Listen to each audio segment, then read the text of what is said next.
have had fabulous guests from Scotland, Mr. Tim Parkin. Before we give him the floor, we'll just touch base. Look, he's back from trip number gazillion million from Antarctica right now, and he's literally only been back a day or two, so he's just getting back over his jet lag. I'm Yeah, I recovering think I finally from a got fair there. bit of. Yeah. I'll give you the floor in a sec. Yeah, I've shot 3 nights till 4 or 5 in the morning in the last week of auroras. That's been how insanely good it's been over here lately. And Luke and I and a team of photographers just been working on a grant submission that we just sent in this afternoon, largely thanks to Luke, for our big Roy exhibition and workshop sort of summary in August. Was sort of had the idea about a year ago. I was like, well, we're all kind of I got into the whole sphere thanks to Luke and his crew largely, but I've sort of run with it since in the last 4 or 5 years. And I thought, well, we're in Tasmania. It's the greatest place in the whole country to view auroras. It's the solar maximum this year, and I've got a bunch of mates that are exceptionally good at it that have taught me almost everything I know about it. What I And know you're over also known as 3 a.m. Paul, I've heard. So that also works well with you. I'm a bit of a night owl anyway. So this place, it's not that hard for me. Getting up early the next day is a problem. So yeah, I got lucky. I even got a bit of a spread of paper on the weekend because occasionally they trawl for what's out there. But I'd swap it at a heartbeat for what Luke's just been doing. So tell us about this trip, Lucky. Oh yes, just spent a few days down in Antarctica. It's quite unusual or quite interesting how much travel's involved for a quite a limited number of days down on the peninsula. But it's just such an effort to even get there, and like from Hobart to Sydney to Santiago to Buenos Aires to Ushuaia, and then you got a 2 day trip down onto the peninsula itself. So it takes a long time. And unfortunately, we didn't get the best weather, which can happen certainly later in the season as well. But still got some pretty memorable shots and had some really great experiences. And if you've been following along my Instagram stories, you might have seen a bit of a sneak peek in some of the things I was able to capture and shoot. And I had my new Sony A1 Mark II down there with me, which was performing just like an absolute dream. So that was pretty nice to have, especially with the pre-capture feature where you can like basically be taking photos before you even press the shutter button, which is a really useful feature to have when you're trying to get animals jumping off things or whatever. So that was great. It's not so great if you've got limited SD cards or anything like that, though. It can Oh really yeah. eat them up. But yeah, no, it was definitely a pretty amazing little experience there, and nice to be back actually. And yeah, I think the night that I got back there was a aurora straight up, so a bit hard to get over the jet lag with all of that going on at the same time. But Yeah, Luke's got to that's walk 10 step out his front door to shoot shoot the aurora. I got at least an hour's drive there and back to have a look. it is Um, a bit of a fortunate thing, but yes, it's no, it's just unfortunately when you go on a big trip like that, you kind of when the minute you jump on the plane, it's like a time warp, and you're fully dedicated to the trip, and then you come back, and then wherever you were 2 or 3 weeks before is where you are yeah, now yeah. in terms of your work. So it's a What planet? blessing and a What curse planet am I on again? sometimes. Yeah. Yeah, I can't. Yeah, I can only guess. I mean, I haven't been to the Antarctic, but I've been to the Arctic. So, and I'm heading off there soon again, actually, in a month or two. But um, yeah, I remember Luke checking the mailbox every day for that camera coming in. It was getting a bit close, but he Oh got it. yeah, I was very fortunate to get it in time. There's not a lot of A1 Mark IIs in the whole world really at the moment. Uh, So to be able to Sony did like a bit of massaging of the logistics, I think, to help me out. Knowing that I was heading over there, so that was very grateful for that. And of course Sony was the one that sort of enabled the whole experience to start with. So many thanks to Chimu Adventures and Sony for the experience. And I'm also leading a trip next year. So if anyone's keen to join me in Antarctica, just shoot me a message, shoot me an email, and I can give you some details. And should be a really incredible trip next year. So do get in touch, and hopefully maybe do another show about Antarctica or some aspects around that coming up as well, just to show what that's all about.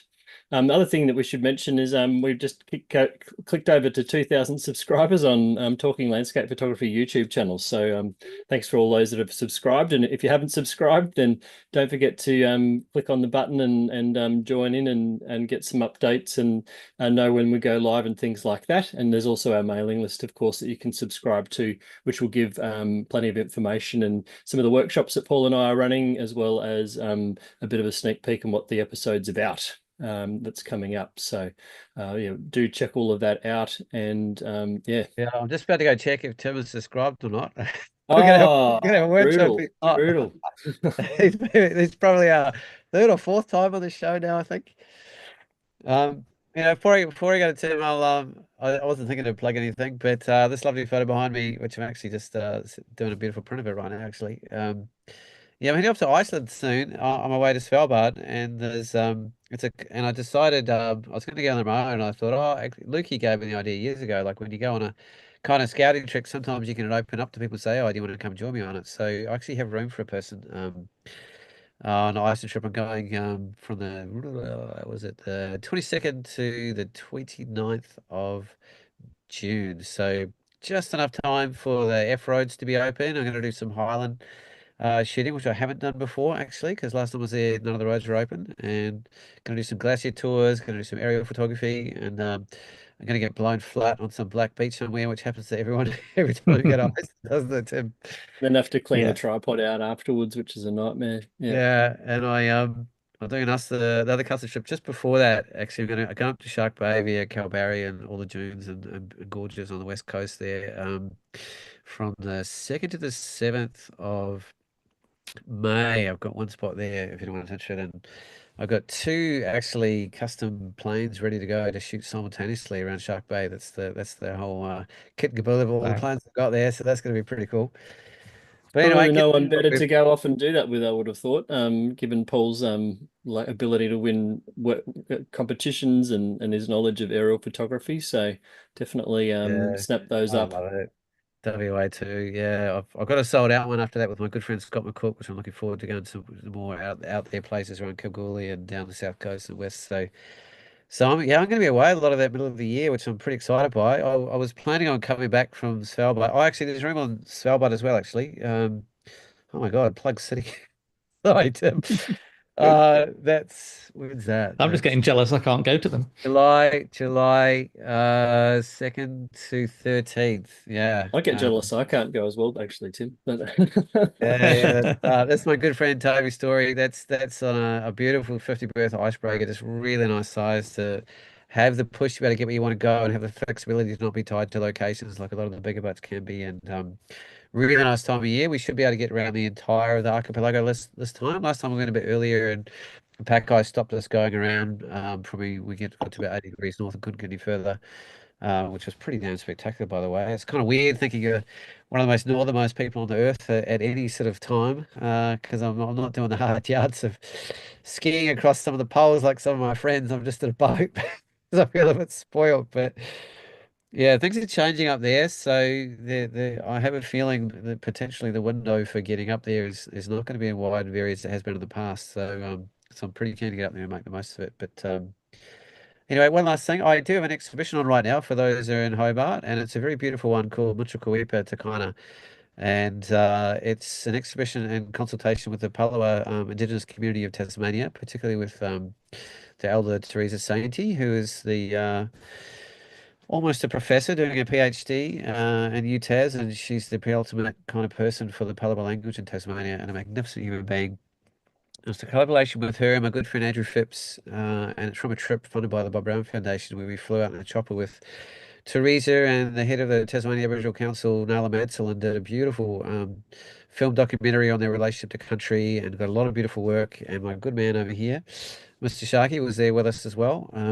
Yeah, it's just a really beautiful, simple, elegant window into, I guess, the relevance of a cultural landscape. I don't know, probably maybe a little bit more than you, Tim, in your part of the world. The written structure of the landscape and the history behind us is tens of thousands of years of people's history.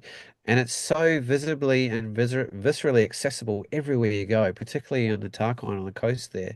You can't go 100 meters without coming across a tool site or a hut site or a Yeah. Up. habitation or a midden or a living site or a seal hide, and it's just everywhere. And it's the oldest living culture on Earth. And so I go there to shoot landscapes, but then I slowly recognize over the years, wait a minute, I'm walking along this incredible history of tens of Can thousands. you see that online anywhere? We haven't really given it an online sphere just yet, partly because we've been Mm, quite sensitive to the community having the ultimate say. Even we feel like it's yeah, their story to tell, and we've been the vehicle to tell it.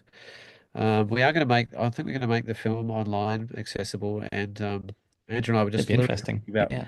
5 minutes before the show. Anyway, details wise, it's over on the Eastern Shore at the Rosley Schoolhouse Gallery, just next to Eastlands. It's open till Sunday, every day from 10 to 4. Um, yeah, it's a You've special one. reminded me, Paul, that I still need to go as well. It opens the Oh, look out. Yeah, so I know, Lucky was yes. left the day of the opening. That's right. And the opening was amazing. We had like 150 people, and we had big smoking ceremonies and Palawa elders and lots of storytelling. And Jenny from the Bob Brown Foundation, the mayor of Clarence, and two elder speakers, and Teresa spoke as well. And it was just a real gathering of community and a celebration of culture. And right next door is a beautiful exhibition by another Palo artist called Danny Gardner, and he's cured all these animal skins over probably decades, I'd say, and he's sold it in as artwork on the inside of the skins. It's years and years of work in there, and they're literally free hanging from the ceiling. It's very organic and visceral compared to ours, which is a little bit more contemporary and modern. So it's a really good mixture. So yeah, if you're interested in getting a bit of an insight into what I'd say is cultural landscape rather than the more obvious traditional kind of wilderness landscape, it's another sphere, Tim. And yeah, I think Tim's a very thoughtful person. I'll shift over and give the spotlight where it belongs tonight. We've taken a bit of a chunk there. I wasn't planning on talking about any of that, but anyway, it's our show. We can do what we like. No sponsors involved. But Tim's someone I personally admire deeply. He's had a very interesting and varied history. He's got a PhD in engineering, and he's been in the music industry for a period of time. And he's just saying before the show he's still involved in music in a personal way himself. He's an avid climber. He gets out and about with his beautiful wife as well. He's been the editor for On Landscape Photography magazine for about 12 years now. He's one of the founders and directors, if that's the right terminology, for the Natural Landscape Photography Awards, which personally is my favorite international competition that exists in the world today for many, many reasons. Same with me as well. Yeah. Some of which you can go back into from the other shows we've had. We've had Tim on the show before talking about specifically about the competition, and we even got him on the very day the awards were announced once with all Yeah. the great stories, which was pretty freaking awesome. And I have to thank Tim. He's a busy man and has a lot going on. And he's coming to us live from a very early morning in Scotland where he's already had two coffees. How are you, Tim? Yeah. How you doing? Yeah. It's good. It's not too early here. It's polite, but I'm not really an early bird generally. Brain Yes. doesn't normally start until later in the day. Yeah. So, firstly, how the heck are you? And thanks for coming on. And just what's the secret to that hair, Tim? That's pretty fantastic, mate. This, I don't know, it's naturally sort of strangely curly. It's gone a It bit looks sort of so cool. razor head at the moment, hasn't it? It's a I need complete like David Lynch should be proud of you, mate. Like to. it's looking good. It looks like you just walked out of a rock star band session or something. I probably just walked out of this landscape. It's frozen above it here. Wait, This landscape in the background is one of the tallest mountain in the UK, which is Ben Nevis, uh, which is a pretty cool place. This is in the middle of winter. so tell me, So you it's live in Scotland, but are you originally born in Scotland? no, I was born in a sort of middle of England, really. My I mean, family is from a accent-wise, that place was a called given, but I was just checking in case I got that wrong. my my family's from the Midlands, so it's sort of like near Liverpool, Manchester, that area. And I went to university in Manchester, so that's probably my um, where I grew up in that area. But when I was going to university, I got a sponsorship for engineering, and I ended up working in a steel plant in Scotland for a year as part of this sponsorship in the middle of Glasgow. And it's like it's really a baptism of fire. Ended up going out with lots of steel workers in the Glasgow Docklands area. So like a naive lad from the Midlands being taken out by these hulking great Glaswegians. It's quite a scary experience. Glaswegians is a Uh, word. How would you describe that culture, Tim? Like, I'm not so. I know there's lots of different kind of subcultures to all the different areas in England, but I'm not privy to yeah, like Glasgow. Glaswegians. Glasgow's got a reputation for being a hard city. There used to be a lot of sectarian violence there. It was badly treated by the United Kingdom as a whole. Scotland was pretty badly treated historically Yeah. by the English government. So they were sort of left on their own. So it was if you mention Glaswegian to a lot of people, they'll just think hard man, or have a reputation for being no bullshit sort of experiences. Yeah, that's pretty true from my experiences of it. But I love I love the honesty of it. I went to work for Aberdeen on the other side of Scotland for a while, and when I was young, I went on holidays to Scotland around the Highlands, which is where I live now. Which is really it's the biggest county in the UK, so it's all of the sort of wilderness area. Wilderness as such, it's hard to say there's a proper wilderness in anywhere in the Great Britain. Um, but I fell in love with them when I was a kid, and when finally got to move up here, it was like a bit of a dream come true of moving to somewhere where it feels, there's always something above the horizon. The mountains are there, and you got these lots of sea locks everywhere. It's just an interesting landscape. How long have you been there, Tim? 7 years now. Yeah, Oh, nearly 8 years. Um, and that was a bit of a long story for that coming out because this is related to how I got into photography. We moved up because I had an accident in 1996 and broke my back. yeah. Fell off the side of a building and had to have had to have a vertebrae removed Oh, and three vertebrae fused together. It took a long time to recover, but in the process of recovering from that, I got told by my doctors I needed to go out walking. And being as I'm a bit, I'd find it a bit boring just walking for the sake of it. I wouldn't now, but at the time I was like a bit of an indoor geek. I thought, well, I'll pick up photography, which I did as a kid, and that's how I started with the photography side of things. oh, And then finally, Scotland came up because every time we came up here for photography, I my back ended up a lot better, just because oh. of walking, because walking is good for you. And in the end, we said, well, why not move up if that's the case? It's good for your body. It's good for the business. It's good for your hobbies. It's a good place to be. And I think Scotland's got a lot in common with Tasmania from what I've seen as well. Have So you been down climate here? wise and landscape. I haven't, no, I'd love to. My friend David Ward's been down quite a few times. I know Joe Cornish has been down as well. If you were going to list everywhere in the world I'd like to visit, it's one of the top three. Absolutely. Wow. Cool. Oh, I'd love hello, to visit. Sailor. Yeah. One day. Scotland's I've another probably like mine in reverse, I'd say. It'd be lovely to get over there and see the landscape. do a swap one day. I think Yeah, because that's it's it. because it's mountainous, it's got a it's got a quite what's the word for it? It's classed as a rainforest up here because it's an Atlantic rainforest, so it's very wet. Winter goes snowy in the winter, but it's quite um, humid in the summer, so it's got that semi-tropical-esque figure to it. And it's quite wild in places in the Highlands, so I think there's a bit of similarity there. Do you know I what the think latitude culturally is around Scotland where you are? it's it's on the same latitude as Newfoundland. Let me get the latitude Okay, for yeah. you. Interested in how it Latitude compares to of Tassie that way. Fort William. But we have the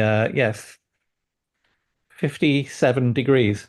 57. Wow, okay, yeah, we're at 42, so still quite a Yeah. bit of 44. That's sort of yeah. We So should it's be a lot colder up here yeah. because we've got the Atlantic currents that go around the Atlantic, it Yeah. pulls a lot of warmth from I suppose that a lot of the warmth comes up from the equator and then it goes round and hits the ice in Greenland and Iceland, and then goes down the coast of America. We also get a lot of storms from America. So when you see storms going into Florida, and they go up the east coast via New York, they'll end up in Scotland. Oh, So when it right. gets when it gets stormy in New York, it gets stormy over our way about a couple of weeks later. It must be a It's, similar sort of stream to what Lofoten gets because I remember seeing or reading how, or noticing how it's quite a bit warmer than you'd expect, given it's right on the Arctic Circle, essentially. Exactly. Yeah. Mm. Yeah. Which is a bit worrying because there's lots of studying on recently. We've got a few science centers that analyze the currents, and they're slowing down. If you get a lot of fresh water dumped into these circulating currents, it slows down the way the water drops in the water column. And if that slows down, it's going to affect the climate around the Atlantic dramatically, even if it only slows down a bit. So Wow. we could end up with having winters like Newfoundland, and which would be quite interesting. Does that mean As it's as going to be colder? Might get cool. He's saying it might get cooler and wetter. Is a that what lot he's cooler, yeah, Oh, right. yeah. saying? Yeah, Interesting. bizarre. Because the winters here have been changing in the last decade, even I would say.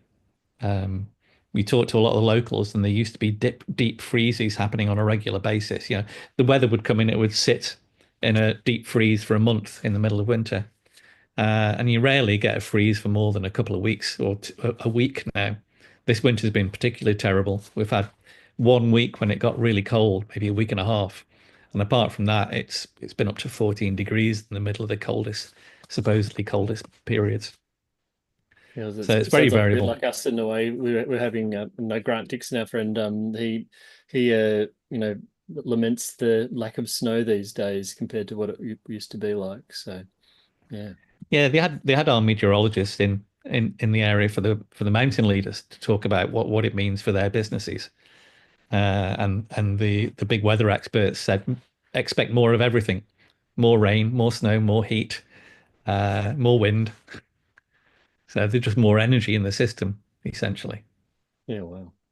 which is a bit sad for photography because you don't get things as stable, but it might be you get more extremes with it as well. So it could be that, like say, you get more deep freeze, but just for a shorter period. Yes. I was hoping to get out climbing more this winter, but I didn't get a chance because it didn't. If it dumps very quickly, it just ends up avalanche territory. And Oh, Ah, so you need to be very careful of how variable it is around here. But I love it in the mountains. It's one of my favorite places now. mm. And And are that's you is there a you've done some particular ice area climbing that too, you haven't you, climb, Tim? like sort of around where you are at the moment, or do you have to go further afield for that? No, I can walk out the back door and do some climbing. There's a place literally 5 minutes away from me, which is probably one of the most popular climbing spots in Scotland. Oh, wow. Um, Unfortunately, it's about 5 minutes and then about 2 hours walking up the mountain to get to it. Oh, But okay, that's yeah. it'd just be busier if it was easier to get to. But yeah, no, it's very easy to get to some good walking places, and this mountain in my background is only half an hour away, Oh, wow. Cool. and that is Oh, that so is it's over, the it's over the border. yeah. No, this is just up to Fort William. So I get in the car, half an hour drive, and then about 2.5 hour walking, and you're up to this North Face area and the bend, which is great. There's some What's How the much amazing is it? climbing altitude there. of that one? Is it like Yeah, I was going to say, what's the altitude? Yeah. be It's interested? 1,350 meters, nearly Okay. 1,400 meters. All right.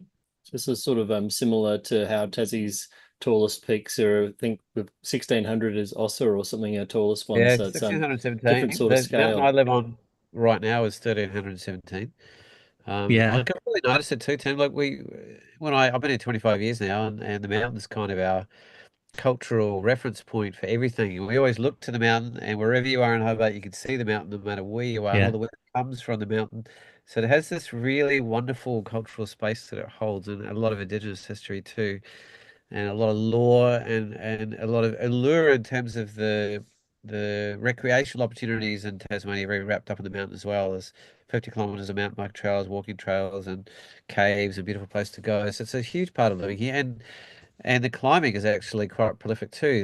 We have the organ pipes right on the front, which is a very, very exposed, very, very vertical. So you got the pipes, which are pretty steep and pretty significant yeah. climbing, back climbing there actually. And another place, Lost World, and my boss from my wilderness therapy, he came here from New Zealand because of the pipes, and he moved here because of them. Oh Uh, wow, yeah, but it's like but you do the climb, but then the mountain drops another 1,000 meters below you, so the sense of exposure is massive when you're up there. It's really quite intimidating. But 20-minute drive from my house, 15 minutes even, so accessibility is pretty high. But my point is, yeah, I've noticed the snow is less. It used to be 50 days a year there'd be a snow cover on the mountain, and and now also the council's changed, so the accessibility is really limited whenever there is snow. And Yeah. they're pretty paranoid about tourists going off the road, so they pretty much shut it down at the merest sniff of anything. And that's why I justified buying myself a nice e-bike, Tim, for $12,000. I could say, stuff you when they close the gates and go firing up the road with my big fat wide tires. And Well, we've just got e-bikes ourselves, me and my wife, so oh, I okay. can relate Oh, to there you that. go. It's Off to the dark side, mate. accessibility. I think I've got an Australian bike. It's a Giant. Are they Australian bikes? I don't know if they're Australian, but they're very popular here. I might be Australian. Yeah, Yeah, they're there you really go. really amazing bikes. Well, you could probably use it to get to the entrance to some of the climbs you do and things as well. I find the accessibility is amazing. Mine can go up to like 70, 80 Ks, and I actually use it for photography quite a bit. Like I get up to places that I'm a little bit of an impatient walker. I'd much rather ride. I like a bit of adrenaline, Yeah, yeah. and I like to get a bit of distance in, and it's not that hard. I go around with a whole photography kit on my back on my e-bike all the time. I go to shoots with it. Just Just take my whole depends if you kit. can feel your hands afterwards or not. Yeah, the last one was a bit tricky. I sort of went up there thinking, oh, I gotta get sunset. It's gonna be so good, fresh snow, and it was epic when I got up there. And then Yeah. I thought, geez, my hands are getting a bit cold. Next thing you know, I can't feel the hands anymore. And I was like, oh shit, they're starting Oh, to hurt.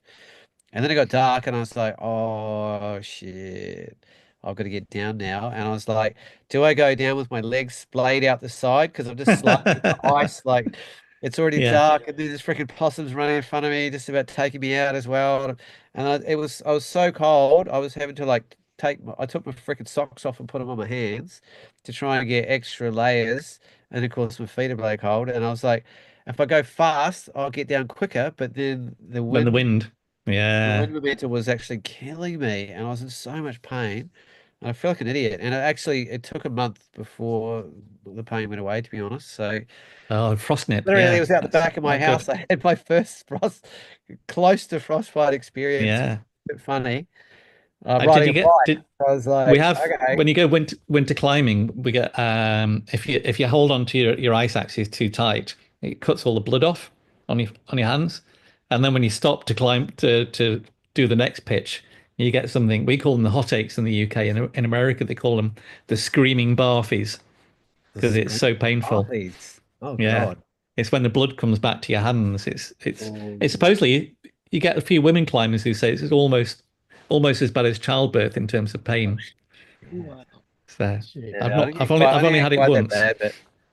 Is it like the ice climbing here is very, very specific to a couple of tiny little areas and it's very specific conditions? It's not Yeah, prolific. I imagine it's similar over there with that kind of we height. there's quite a few places there because it's so boggy, and we have quite a few bogs that are up at I don't know maybe 300 meters. I mean even up at the top of the Stubborn and Locking, which is 1100 meters, it's still very boggy in the flat areas. There's lot of peat. And that seeps. So when you get it getting really cold for a period, those seeps create ice lines. But a lot of the climbing is frozen turf, uh, and then refrozen snow. We've got something very characteristic in Scotland, which is snow ice. So because we're maritime, you get a big dump of snow, and then it almost melts and starts melting a bit, and then refreezes and melts and refreezes in this Okay. cycle, and it forms something that's almost like styrofoam. So it's really hard, but as far as sticking ice axes in, it feels like sticking them into styrofoam. They go in really easy. They're really good for pulling on, and it makes for amazing climbing. So there's not a Oh, huge amount of real ice, not in the way you'd see it in Norway or Scandinavia, but you do get a lot of ice seeps on the side. In fact, I'll find you a picture. If you can find you a picture of Oh, one. great. styrofoam ice. I like that. Because Where it did makes I? me nervous when I will look at people just throwing these pickaxes and thinking, when is that going to break or crack? Or Mm. it's Yeah, like how much innate knowledge do you need of the specifics of the ice type to know if you're putting your life in your hands? Like, There's a I mean, load of interesting stuff about the ice as well in terms of how it behaves when it refreezes. So because ice expands when it gets cold, shrinks when it gets warm. You get different layers in the ice getting colder and warmer. So you can get ice where if it's if it gets really cold fast, you hit it and it starts breaking in big shards. They call them dinner plates coming off. So it is like an alien substance. It's got its own behavioral I don't know, mechanisms. oh, Here we he's a go. look. I'm finding this Dancing picture around the now. idea of photography. We should probably look at it. I did a talk for some kids actually recently in our local primary school. And it was quite fun because I was talking about the history of photography. It's quite good. We'll go being as it's photography related. Can you see my screen? Yeah, it's Yes. all good now. So supposedly this is the first mountain photograph ever taken, uh, Wow. Oh, really? and it's from What sort of era are we talking about, Tim? it's in the Alps. As far as I could get it down to, it's in part of the Alps in about 1850, 1852, I think. So when you say the Uh, Alps, you mean like the French Swiss sort of the Alps? French, yeah, French Alps. And here's another one from that area. So this was 1860. Wow. Um, Is another photograph taken by there's a chap called Ruskin. And you've heard of J.M.W. Turner as a painter. Yeah. Yeah. Well, Ruskin was his sort of good friend and also helped promote him. He used to write as an art critic. So we're talking the era of that sort of painting style. And he was going out taking these pictures, which this would have been a wet plate picture of the icebergs, 1860-ish. Far Um, out. Have you ever and tried then wet plate yourself, Tim? No, but I'm just building a dark room at the moment. I'd like to give it a go to see how it I goes. was gonna say, I can imagine it's right in your sphere. Oh, look at the Especially mask he's wearing. Looks like a marshmallow man. so this is a guy called Vittorio Cello, who was the first proper mountain photographer, I suppose you'd call it. And he's wearing that mask because he didn't have sun cream. It wasn't invented at that point in time. So if you wanted protection, you just wore a mask. So like a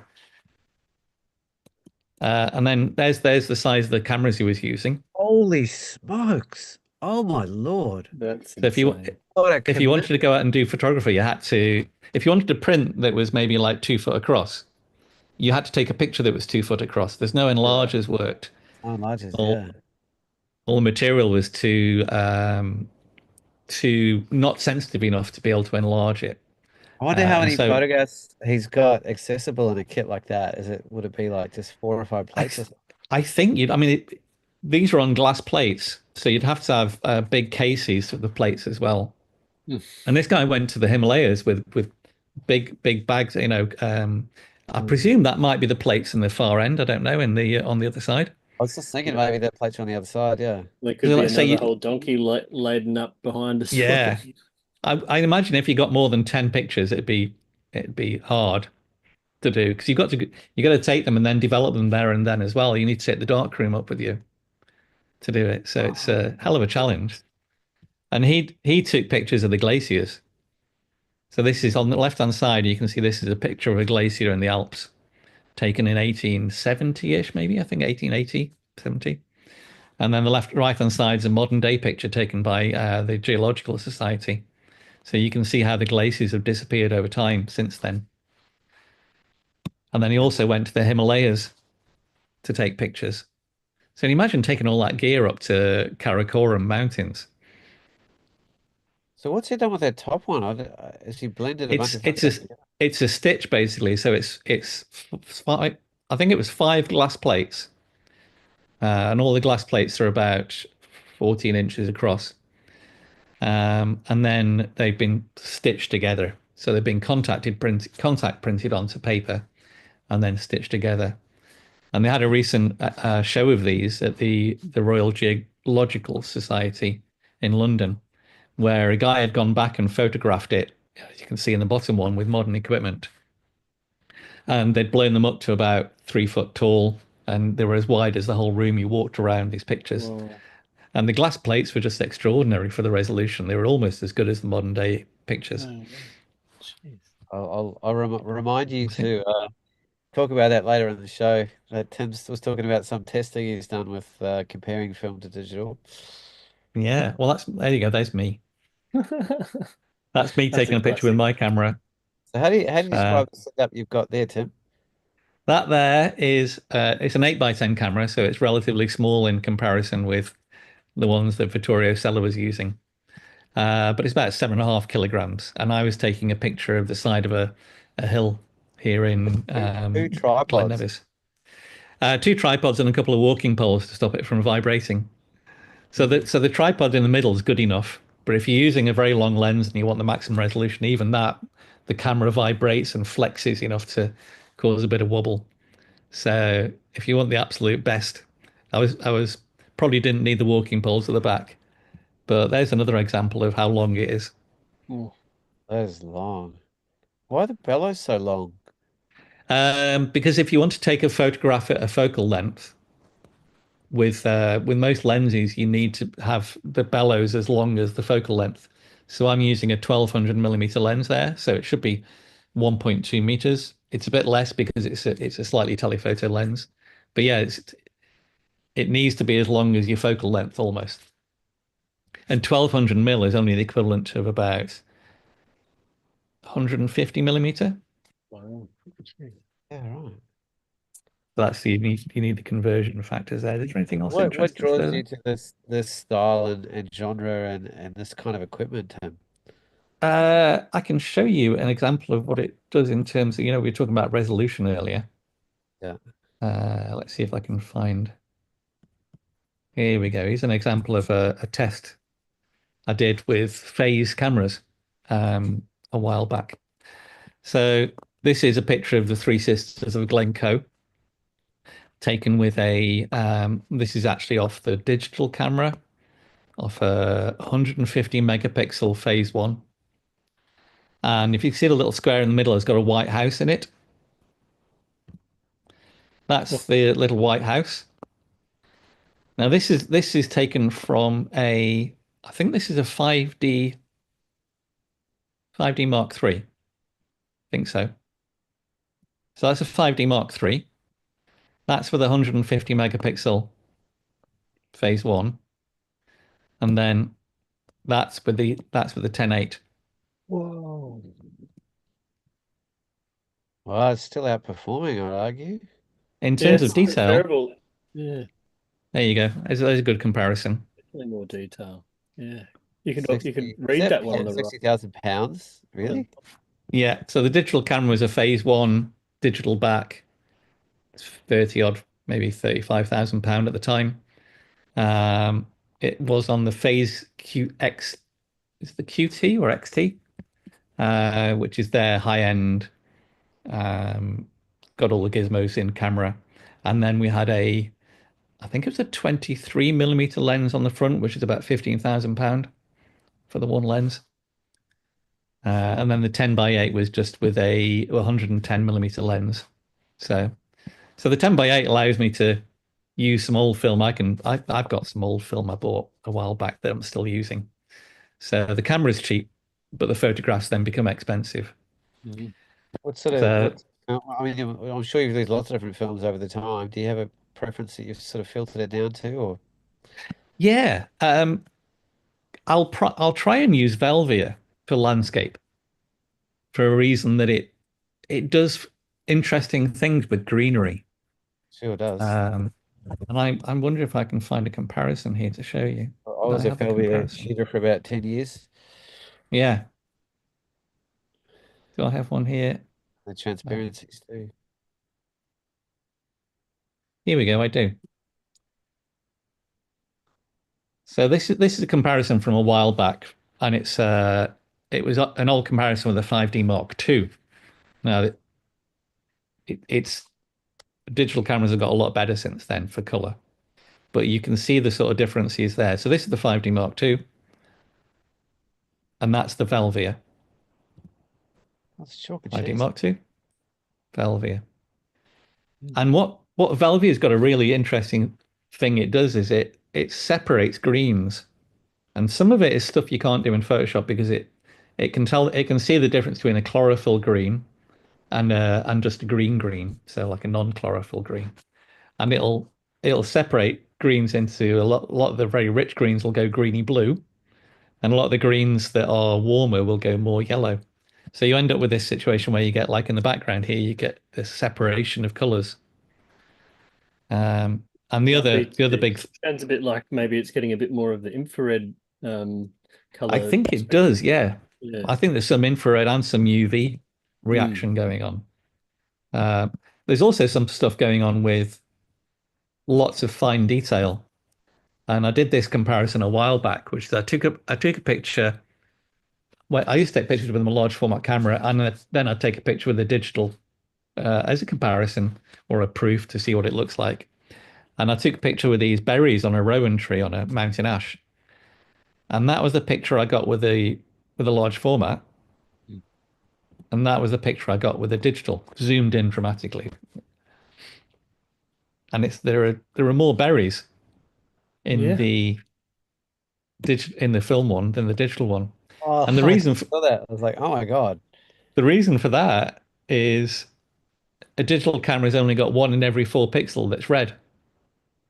So if you want to show a red berry as a texture, it's got to hit that red pixel exactly. Because if it misses and hits a green pixel, it doesn't show up. Oh my God. So I've never in seen many anything that ways, dramatic, Tim. I was quite shocked when I saw that one. Oh, I wonder if I can show you the wider version of it. Um, Bear with me a second. Do I have a wider version? Do I have a wider version? I've got so many pictures here. oh. Okay, I do have a wider version. No, I don't. No, that's the original picture. I don't have the big wider version of it. So you can see the picture was from the middle area. Yeah. Yeah, so it's pretty zoomed in, yeah. So, and this only occurs when you've got very fine detail, but that fine detail is in everything in the landscape. So if you've got something like very fine grasses that are slightly reddy, warm color, the texture will be different. If it's right at the pixel limit, it'll change the color texture of the picture depending on how much resolution you've got. I think most cameras are good enough to avoid that these days, but I do see a difference with the high resolution textural detail um, with my large format. And the difference these Oh, in days is a lot less, but that case, it's almost misrepresenting the landscape itself, which is there is Mm. something a bit different on it. I mean, I'm trying to find a picture where it might show up. So maybe in a scene like that, where you've got lots and lots of different spots of color, Mm. that's the sort of place where I like the way that Velvia works. It separates the greens out. You beautiful, get very beautiful rich title. colors. Beautiful title. I've Fantastic. never heard an image titled that way. It's tell me about your naming of this one. Um, this one was because we were out walking and it'd been dry for about a week. And as we were walking through these woods, it started raining. And the rain on the all the colors, I think two things happened. It washed away the dust in the Yeah. air, but it also, as it landed on everything, it started wetting the greens out. And you just got these very rich colors, deep blacks appeared, and it transformed the color of what you were seeing, especially the bracken and the ferns at ground level. And I quite like that. That's There's got another wonderful. one from there. So yeah, let me just stop sharing a sec there. I think I've gone through it. But showing you the filmy stuff, probably. Oh, wait, there you go. There's the picture of. Don't be shy on sharing anything, mate. Is this Please. sharing still? Yep. So Yeah, this yeah. is this is another thing that got me into the large format photography was I started doing. I got asked to do some battalion photography for the army. In fact, I got a phone call off a man, and this first words, uh, "Do you do large format photography?" I said, "Yeah." Can you shoot some Gurkhas for me? I thought, well, it sounds illegal, but I'll give it a go.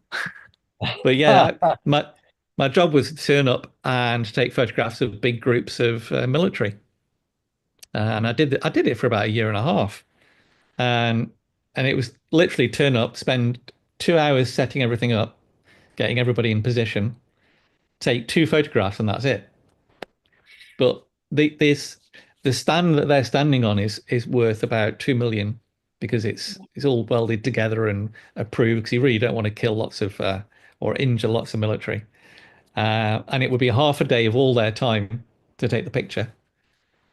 So you didn't want to cock it up. So I had 2 cameras going, and I had a digital as a backup, and I had 2 lots of film, 2 different lenses going. And I took these on. The reason he wanted large format is so that he could zoom in and get individual photographs of the faces as well. Right. So that's a sense of the amount of detail that I was getting out of the Oh, wow. large format camera. So what would you equate the resolution to be? Like 150 megapixel or For these, 300 megapixel probably. 300? Oh God. Yeah. Wow. Uh, and it's difficult to say 8 by 10 because still? this was 8 by 10. Yeah. So I used It to would use a come down to Fuji. the scan, I suppose, too, wouldn't it? Like how well you You can need actually. you need the best scanner, and that's fortunate because I run a drum scanning business as well, That's right. which is handy because that would make it very expensive. I think the thing that makes it ultimately quite expensive now is film has gone up dramatically in price. I'll I'll stop sharing. How would you describe the state of film stocks in the world, Tim? And where do you see it kind of heading in the next 10 years or so? Is there a resurgence? Is it heading away? Is it different brands are, different brands aren't? Yeah, I could see Kodak dropping film. Kodak are a very inscrutable company in what they decide to do, but there has been a resurgence in the popularity of film in the last maybe 6 years or so. One of the really interesting things is a lot of universities have picked up film again for teaching. So they dropped it, got rid of all the dark rooms, and then realized that actually these old cameras are perfect for teaching because they're very limited in what they can do. Whereas you hand out students a bunch of digital cameras and they'll play with all the knobs and gadgets and things. Whereas you hand them a film camera and they've got shutter speed, aperture, and a film choice and a focus, and that's it. So the limitations become a benefit. And there's something visceral and engaging about actually having an artifact in your hand that's mechanical and you've got a chemical process going on to produce the picture. So you don't have to use a computer. It just, you take a slide and you end up something you can hold up to the light. It changes somebody's engagement with it. I know it has done with my nieces when I've taken them out using the film cameras and Yeah, well, sat with it's them even developing it. on the Antarctic trips that I've been doing, people have been taking film cameras, and even some of the expedition crew were shooting film cameras and developing the film actually on the ship in a little dark bag, Oh, essentially with fantastic. Yeah. all of the fixes and everything there. And so yeah, it's pretty amazing to go to a place like that, and you'd sort of think, oh, maybe you're going to take some high end gear and focus on that, but there's a real beautiful kind of feeling of those sort of images coming from the film, of course. So it was even in places like that. Yeah, definitely. I did a talk actually for the BBC. And it's a 40-minute talk. And I did it about film photography. And I took a photograph of the audience at the very start of it and had my developing gear next to me on the stand. And as I was giving the talk, I was developing the film. And my goal was to develop the film, finish it, dry it off in a forced film air dryer, and then to scan it and put it on the internet by the end of the talk. And I just did it within about 2 minutes to spare at the end of the talk. Wow. Oh. So What was yeah, the ethos behind that talk, Tim? What but brought the talk about? What brought the sorry, I talk missed about? that. What was the ethos or the The ethos was why are people using film? We had a couple of people there who were talking about. I was taken along to do some gig photography with a film camera as well. So we went to a Gary Newman gig, and a bunch of people there were shooting with digital cameras. Obviously, I was there with a Canon A1 film camera and with a twin lens reflex, a Rolleiflex as well. I used to have an So A1. yeah, the A1 was fantastic, and the results worked really well. And but it was great when I was doing the gig with the twin lens reflex pointed at Gary Newman. Gary Newman was like, "What the hell is that?" That's all new. Do you know that picture earlier on I showed you with a 10-8 camera, with two tripods? Yeah. Yeah. This is the photograph I was taking at the time, Water poles. Ah, and Oh, it's that's a quite an interesting oh, one. so yeah, so 150 mil equivalent. Yeah, gotcha. It's quite interesting because I don't know if you can see the pink dot in the middle of the screen. Yeah, I can just see yep. it. Yep. There you go. That's them there. These are Oh, climbers on a climb that I that's a zoomed in view No. of the climbers. holy, no, no way. That's crazy. There you go. That's from Uh, that to that. what's the high resolution of your drum scanning capabilities, Tim? It produces a 20,000. Well, actually, no, with this one I did a 40,000 pixel across. I've never even heard of 40,000 drum scan. Wow. Normally, if you do it at 40,000, you've got to stitch four images together. So normally it's 20,000 across, which is what I think that's about. It's probably 200 odd megapixels, maybe 300 megapixels.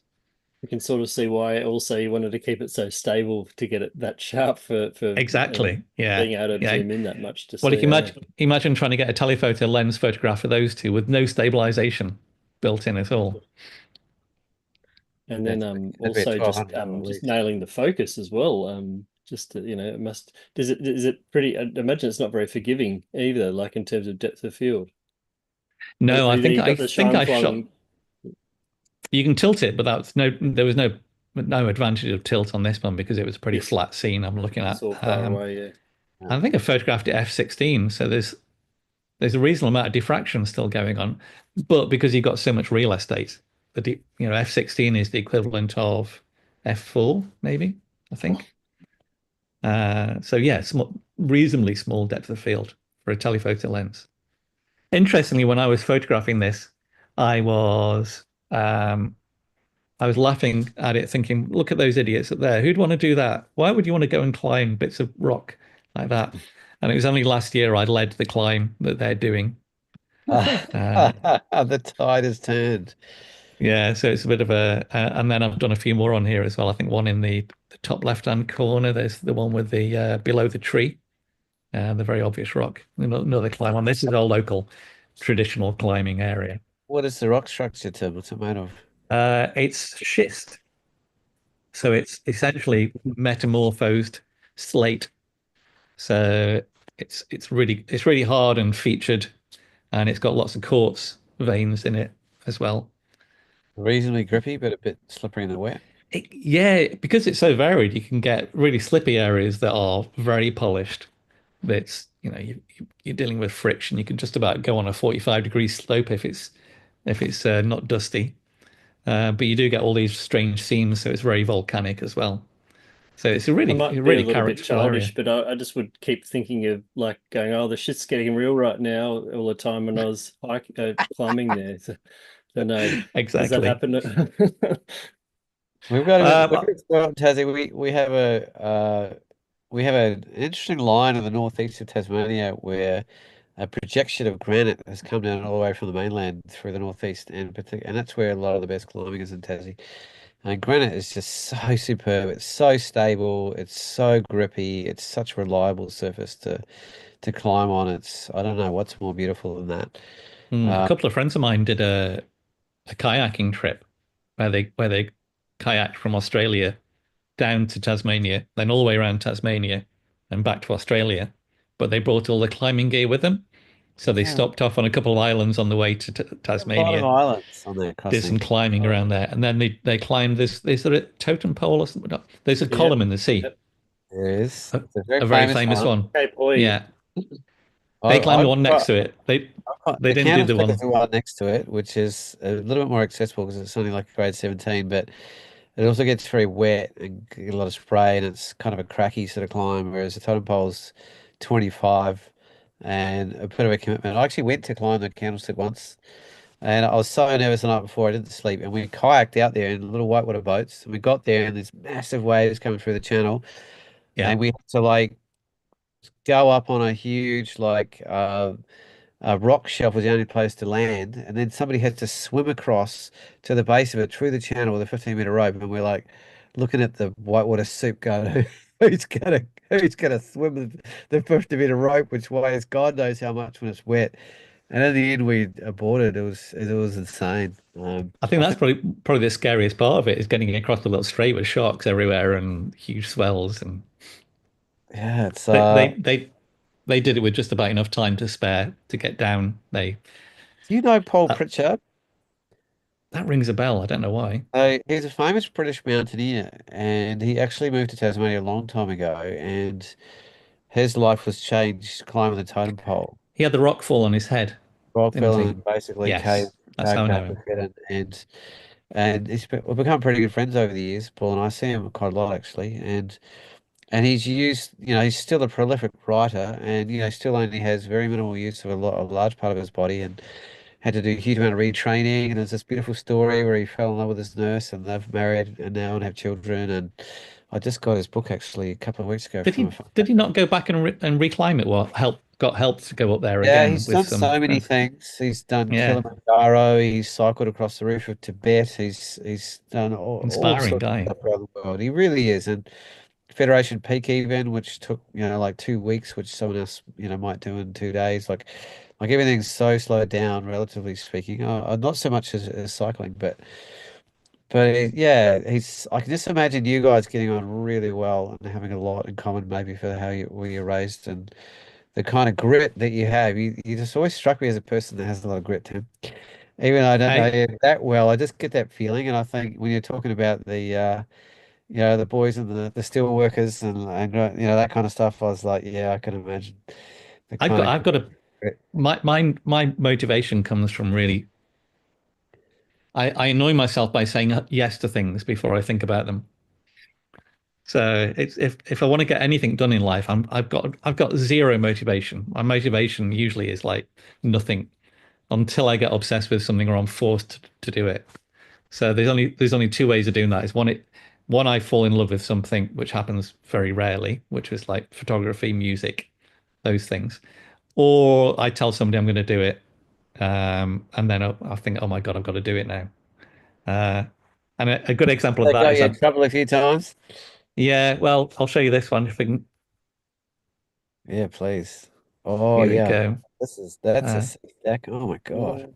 so this is the Old Man of Hoy, which is up in Orkney, and I got a phone call one day a couple of years back saying, "Do you want to come and climb the Old Man of Hoy? I'm going tomorrow morning at 4 o'clock." Uh, and I was like, I'll never get a chance to do this again. Yeah, okay, I'll do it. And so we drove all Oh, night, got ferries across to try and get over to this island that it's on. And then finally got up to the top of it at sunset, which was absolutely dramatic. There we go. oh, See if I can. oh my Uh, God. Oh so wow. that's the view Well, from that's a standing on top of serious the adventure. towers. Unreal. Uh, and if I got any pictures of coming down from it, What sort of grade climb is it? Is it a crack climb for a lot of it, by it looks, or it's E1 5B grade conversion. Let's have a quick look for you. oh, There we five go. B's significant, I think. Australian conversion E1 5 is about 19. Yeah. Yeah. Oh yeah, yeah, yeah. So there you go. You can see us. That's our last abseil from the top. So it's I think it's 120 meters tall. Gee. 4 or 5 pitches? Yeah, yeah. Yeah, so if people don't know, pitch is kind of slightly related to the length of rope you're using, because you don't run on one rope. You sort of go up in stages and sections using the length of rope that you have and where the stable platforms are to kind of swap over from one to the other. But is there any gear in there? Is it you got to how is this No, defined? it's all traditional. So you just take your gear with you. So it's cams and nuts and So basically slings. that means you have to put your own safety equipment in, which if you don't do well could be very problematic. And the And rock's quite these loose stacks tend to and be a bit greasy yeah, and a bit wet sometimes, yeah. and So you so the may not crux have the pitch. right bit of equipment for the breadth of the crack you're trying to fill at that particular spot, so there's compromise. It's a real skill. So the crux Uh, pitch is this one here, where you go from the left-hand side, this is us abseiling off, which is why the rope's at a big angle. I But to say, see the crack going up the middle of the screen, yeah, that's the root of it. yeah. I didn't get any other pictures, but it was on this Oh, amazing beach as God. well. That's the beach next to it where we Wow. stayed overnight.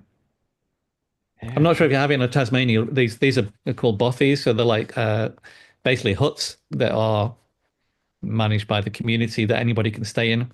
They're not locked up or anything. You just come and use them There's no booking and system or anything. You just rock up. just turn up and that's the inside. You just got some shelves, no, and you take Awesome. your own mattresses and stuff. So it's good. It's a proper adventure.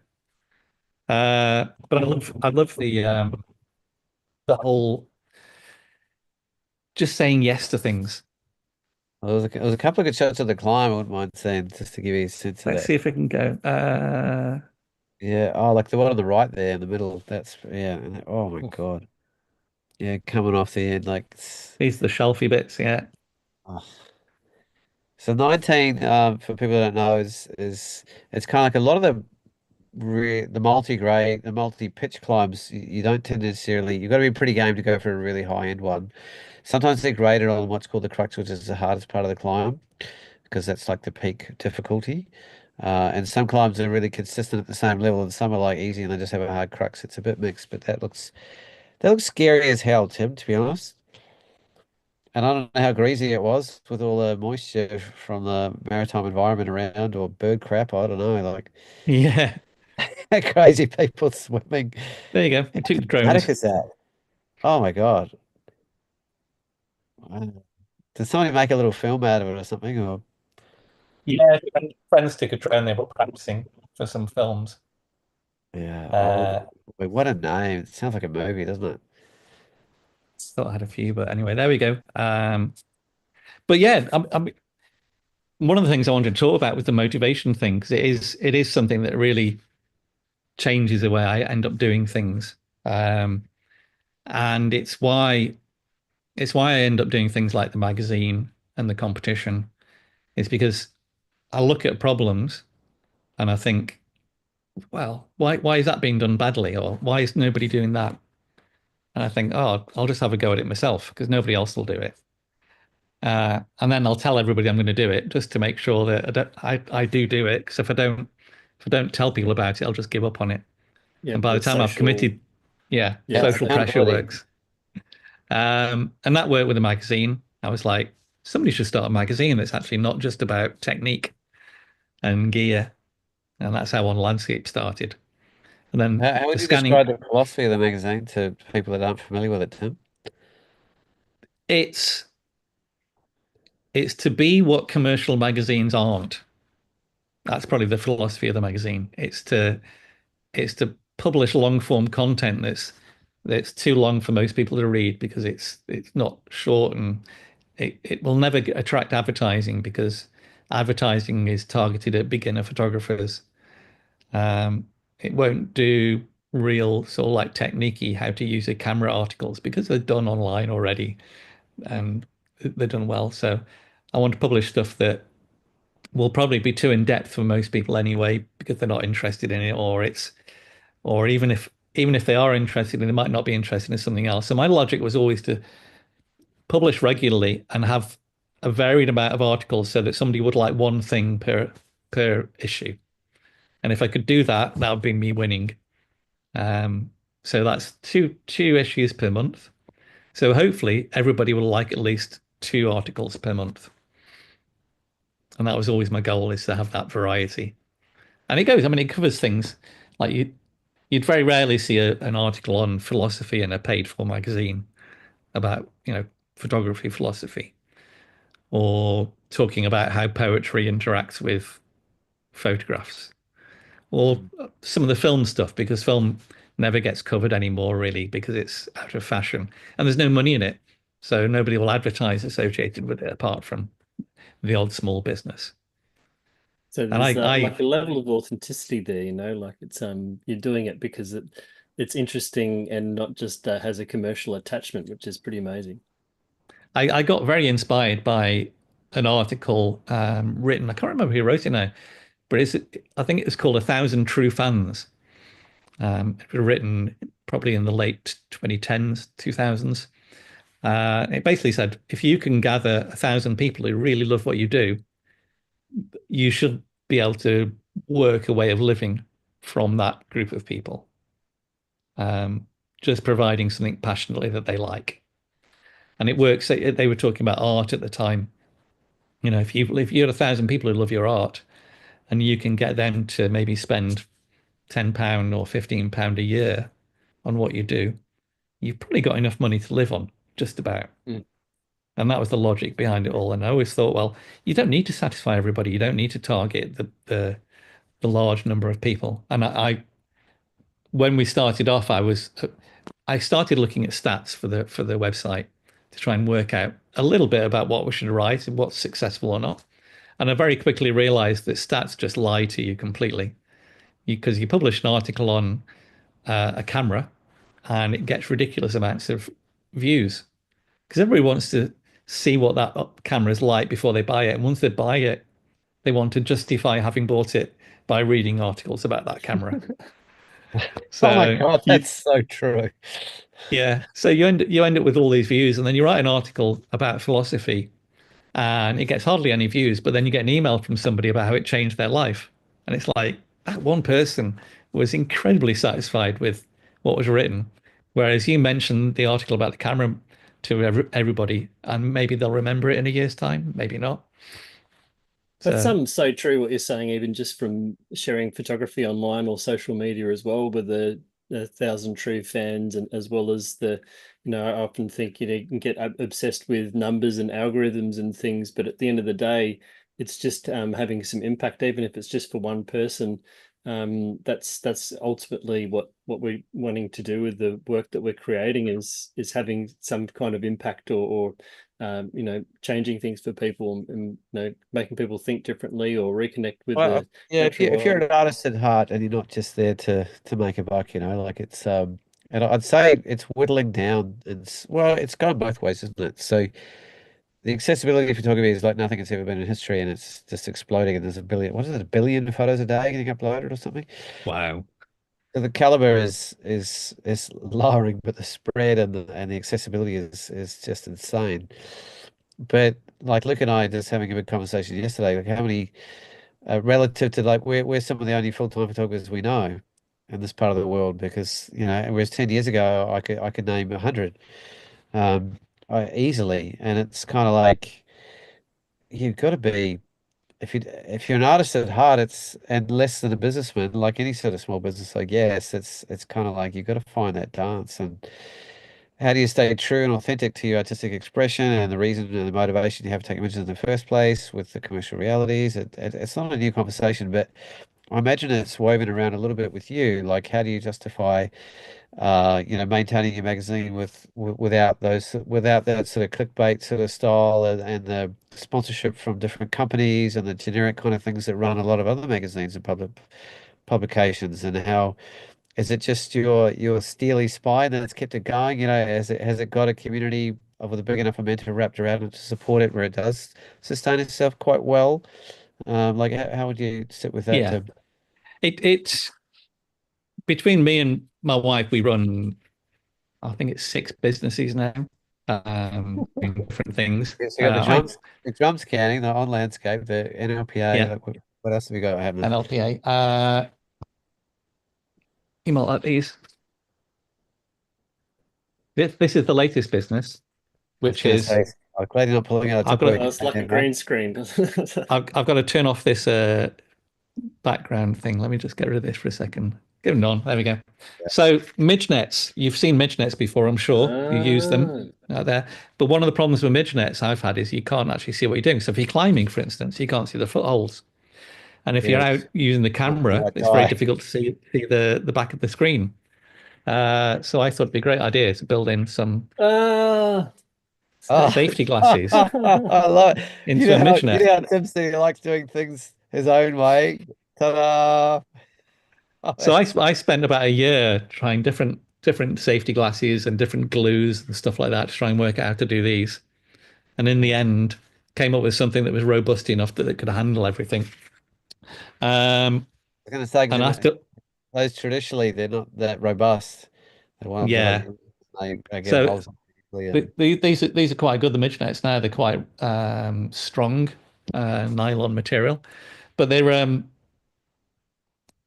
so what's your I market asked for? I asked people if they were interested in them, and as soon as I started talking to people, I say, "Can you make me one? Can you make me one?"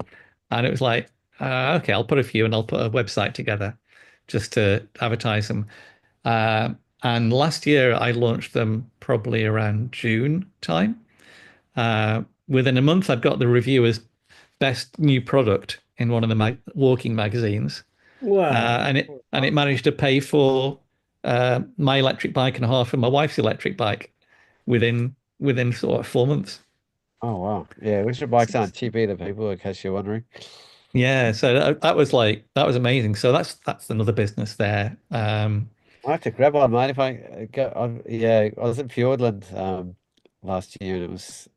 Well, I can't even it's actually no, Mm. January actually, and also no December last year, and also again earlier, and running another workshop, and it was, mate. I reckon within 30 seconds of getting out the door, I'd have upwards of 50 or 100 midges on me.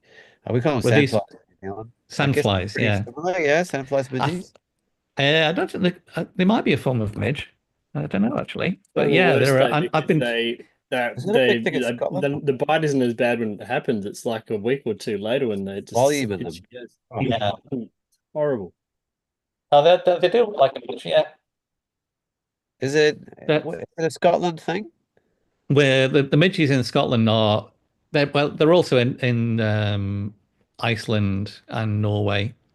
So it's a Scandinavian sort of thing, really. I suppose a Northern European thing. And they're in America to an extent around Alaska. They're called no-see-ums over there, which I quite like. It's a fun name. I like this. But they crawl around on your skin for a while before they bite you, and you get millions of them. You get to the point where you can't see your skin at all. There are many of them. Oh my And God. I mean, some people don't react to them. My wife doesn't react. She gets bitten, and she gets a red dot appear the next day, and then it's gone.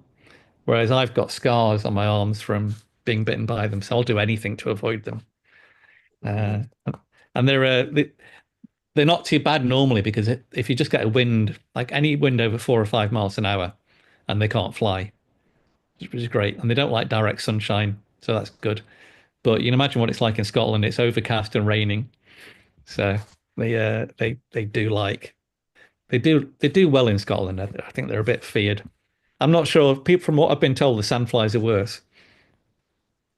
yeah, they're pretty gnarly. I mean, there's another direction. I actually remember getting bitten so badly in Tasmania, actually, I was down at Lion Rock Licky for about 4 days just doing a solo one, surfing and shooting. And I'm not too bad with reaction to things in general. And then I remember on the fourth day I woke up and my leg was so swollen up from like 150, 200 bites that I actually couldn't walk.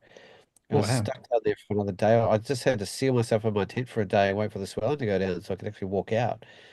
It was a bit like, and it's pretty remote down there. There's no phone, no coverage, there's no nothing. I was just down Yeah. there myself, and I was like, oh shit, this is a Really bit of. only a coastal thing down here, really, isn't it? Like I don't think you ever really Yeah, get. I don't find it's a big feature in Tassie. New Zealand's different. It's a lot going on in that sphere, and deep in the Yeah. south of Fjord in particular.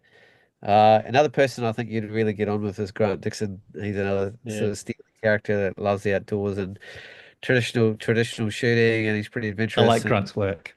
Yeah. along a bit. Yeah, he's a good character. He turns up on my doorstep every couple of months, and he doesn't leave for 3.5 hours. There's lots of stories, and he just took me through his latest massive solo trip in Fiordland. Oh, cool.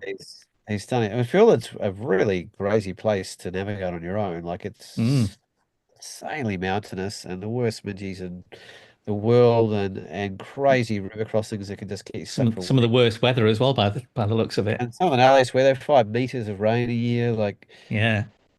he's the kind of guy that just is drawn to places. I'm like, yeah, I might fly out there and do some aerials rather than do the 3.5 weeks of crossing the same area that I flew over in like 20 minutes. Just shoot. But Is he a God bless Dombrovskis those like guys. character, is he? What's that? Is he a Dombrovskis like character?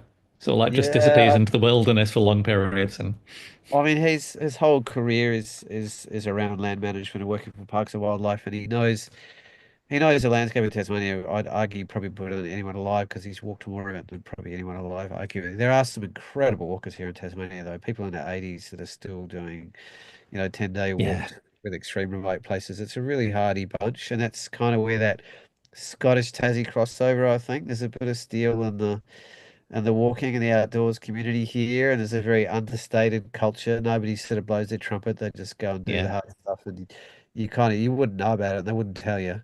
I There's like I like the fact that in Scotland here, these things you see in the mount background on my view there, they just call them hills. There's no mountains in Scotland. They're all called hills. just You hills. get on the hill tomorrow. That's a good Yeah, mindset, isn't it? Well, I I love guess it. you It's got just a hill. the Alps are a bit different, and people are really serious. They can get into the mountaineering, and Yeah, New Zealand's high enough that they do have legitimate mountaineering, and it is one of yeah. the great training grounds for mountaineers internationally, arguably. And I've got a lot of schools there for training mountaineering. I got pretty close when I finished uni. I was like, I took 6 months off and just lived in my car, and my idea was to actually just mountaineer. And sure enough, I Dirtbag. met a girl, fell in love, and it never happened. It ended up in Australia, which I'd never heard of. I'll do it if I ever do a photographer's portrait of myself. That'll come up. But so getting back around to the photography sphere, if you were sort of gone and Yeah. left the planet and you'd left your life and you're up in heaven looking back, what do you sort of, where do you feel like the own landscape, what are you proud of about that? Where do you feel like its position globally holds its significance, its difference? We've talked about the hardships of it and the kind of narrowness of the sphere of its appeal, but I feel like we've undersold the value of it and its and the depth of content and the position that it has on an international sphere of the caliber of what's being presented in this genre. I'd like to think that people look back on it like they look back on Stieglitz's old magazines because he used to publish this, or like I can't remember what it was called now, but that it may not have been full of world changing stuff, but there's some real gems in there that people will look back on and think, actually, that was quite a moving bit of writing, or that was quite influential in the way that thought. Um, and yeah, I think we've also included some photographers' work that's quite historic. Probably one of the biggest things would be proud of is the conference we organised in the UK. So we organised a series of 3 conferences over 3 years called the Meeting of Minds, where we got people who had written for On Landscape to come together, do talks, but also to have a community event where everybody can chat with each other. And that was really like the embodiment of what On Landscape was about. All of our biggest fans came together and chatted about it, and the talks were great for me because it covered. There's a strange gap in the way landscape photography is seen between the artistic contemporary community, and I use artistic in quotes, and the classical landscape hobbyist passionate community. So there's the sense of, on one side you might have the beauty and the romantic and the sublime. On the other side, you've got this slightly more deadpan view of things. It's the school that if it looks beautiful, it must be wrong, or it cheapens things. And I think there's a gap between those two schools that I'd like to, if On Landscape achieves anything, it tries to bring them together a little bit so you can create work that's valid, has a lot of thought behind it, but it's still beautiful, it's still emotional in the way it's perceived. And there Say aren't one many of I'm photographers. less familiar with the school where beauty's a curse, as it were, or a distraction. By the sounds, is the way you're kind of describing it. Like Yeah, the that, academic that the kind of academic more of a photography world is a bit like that. is that sounds a bit more like a British kind of mindset. Is it like I don't historically know. like? If you go to, let's say, the big art galleries, what landscape photography would you see in the big art galleries in Australia, Tasmania? I presume, do you see anything? Very, very little, to be honest. It's Yeah, not really embraced as a fine arts sphere So much. probably Dombrovskis is probably the one photographer that kind of cut through when it comes to that more artistic yeah, landscape, and that's probably why he's heralded so much. yeah. I mean, if you look at it from the UK, you get, or Europe, you've got Andreas Gursky, people like that who are creating work that sells for millions of pounds, but there's no composition for a lot. I mean, the classic one is the Rhine, where you just got this river, Mm. like a barcode picture that was the most expensive picture in the world for a while. And it's more about the school you went to, who are your lecturers and what's your surroundings, who have you sold work to, what have you written behind it, rather than the photographs themselves. So it's like a More complete the Really flip on the concept. outward balance. presentation of a whole thread of other things. Mm. Yeah. And academia teaches photography like this. Um, there's can't think of many. Simon Norfolk is a guy that probably bridges the gap quite nicely. He's a landscape photographer that we had to talk at our conference, and he said something really interesting. He said because he got criticized for making work that was beautiful. He did a lot of work in Afghanistan during the war, but he would make it look beautiful, and a lot of people criticized him for it. And he said, "Beauty is a tool. As long as it works, I will use it." And I thought that was a fantastic way of looking at it. It's the tool to make people draw people's attention. It doesn't have to be there for its own sake. You can use it as a way of not manipulating people is the wrong word, but you can use it as a way of drawing people's attention. And then it's not just chocolate box beauty, which I think is where the academia comes from. They see anything that's beautiful, the landscape is the chocolate box Yeah, it view must of be things. like is it too literal or too obvious? And Yeah, yeah, it's not enough. If yeah. you're just taking what's beautiful and obvious, then there can't be that much depth to it. There's no thought to it. There's no narrative behind it. It's whereas we know that it's difficult to put literal narrative behind pictures because they are about the picture. Otherwise you'd do writing instead if you couldn't take the picture. It's always a difficult one to do that, but I think the work like that, and it's the curse of landscape photography in a way, is that the individual picture doesn't say a lot about the photographer. One picture doesn't communicate many ideas, but if you start seeing a body of work by a photographer, you start to look at the ideas that they communicate. So Dombrovskis, you can pick one of his pictures, not necessarily Island Bend, but it wouldn't say much about his credentials or what he was involved in. But if you saw a whole project or his body of work, it tells a story of a person's engagement with the landscape. And you can look at the way he sees the world across a series of pictures. And I like that. I like the idea that you can see into somebody's brain by seeing a body of work. I'm assuming that's also why you made sure that there was a portfolio or project category in the NLPA as well. Yeah, definitely. Yeah. Um, and It really is fascinating to see those entries too, and some of the interpretations or thematic choices that have been made across those. it's a hard one in landscape. I mean, we have lots of entries that are very minimal in the way they see it, which is just trees or a location. That's the bottom level categorization that you could say is a project. And then you get some really, really interesting ones which are thematically structured. Um, but I love the project section. I'd publish more of them in the book, but they just take up too much space.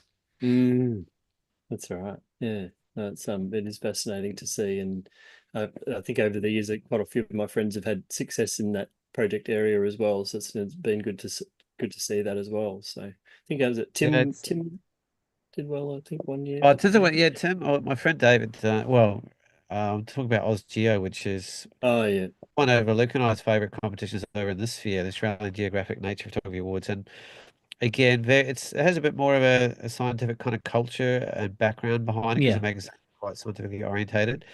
Quite strict rules about the minimal use of any sort of post-production and the limitations of styles of no composites and all that kind of thing. So there's parallels to the overlay with yours, Tim, the Natural Landscape Photography Awards quite well. Like it's nature's the hero of essence, and yes, there's the influence of your innate knowledge of subject is probably lent into quite heavily in this one because it has a real wildlife focus and areas. It has man's impact is an area that they're allowing and moved into more of. So creating contemporary conversations where images are less about being pretty and more about having either a science or a environmental message. Yeah. And yet they need to be quite cleanly created with camera craft and Yeah. knowledge of the subject. And so that's where, I mean, Luke and I are a bit more in that sphere in terms of the way we shoot. We work commercially, so we're also working in a sphere where we need to create images for other people, for instance, sometimes. But it's there's I wouldn't say purity is the right word, but there's a cleanliness and a simplicity to it and an honesty to it that I really appreciate. And where I feel like your sphere in particular is, and we have talked about it before, but in the last half hour of the show, it would be nice to spend a bit of time on it. And in any way, shape, or form you feel like sort of leaning into as well. I feel like the quiet spoken scenes, and there's so much grace and elegance that is not screamed at, that is not shouted at, that is not hitting you in the freaking eyeballs, and it's so much more of the photographer's personality is being invited into the space. There's so much showcasing of intimate little spheres and spaces of quiet, subtle moments that are so gorgeous in their own way, but they're often trumped by fantasticized, over Photoshop kind of work that has more visual impact initially, you could argue.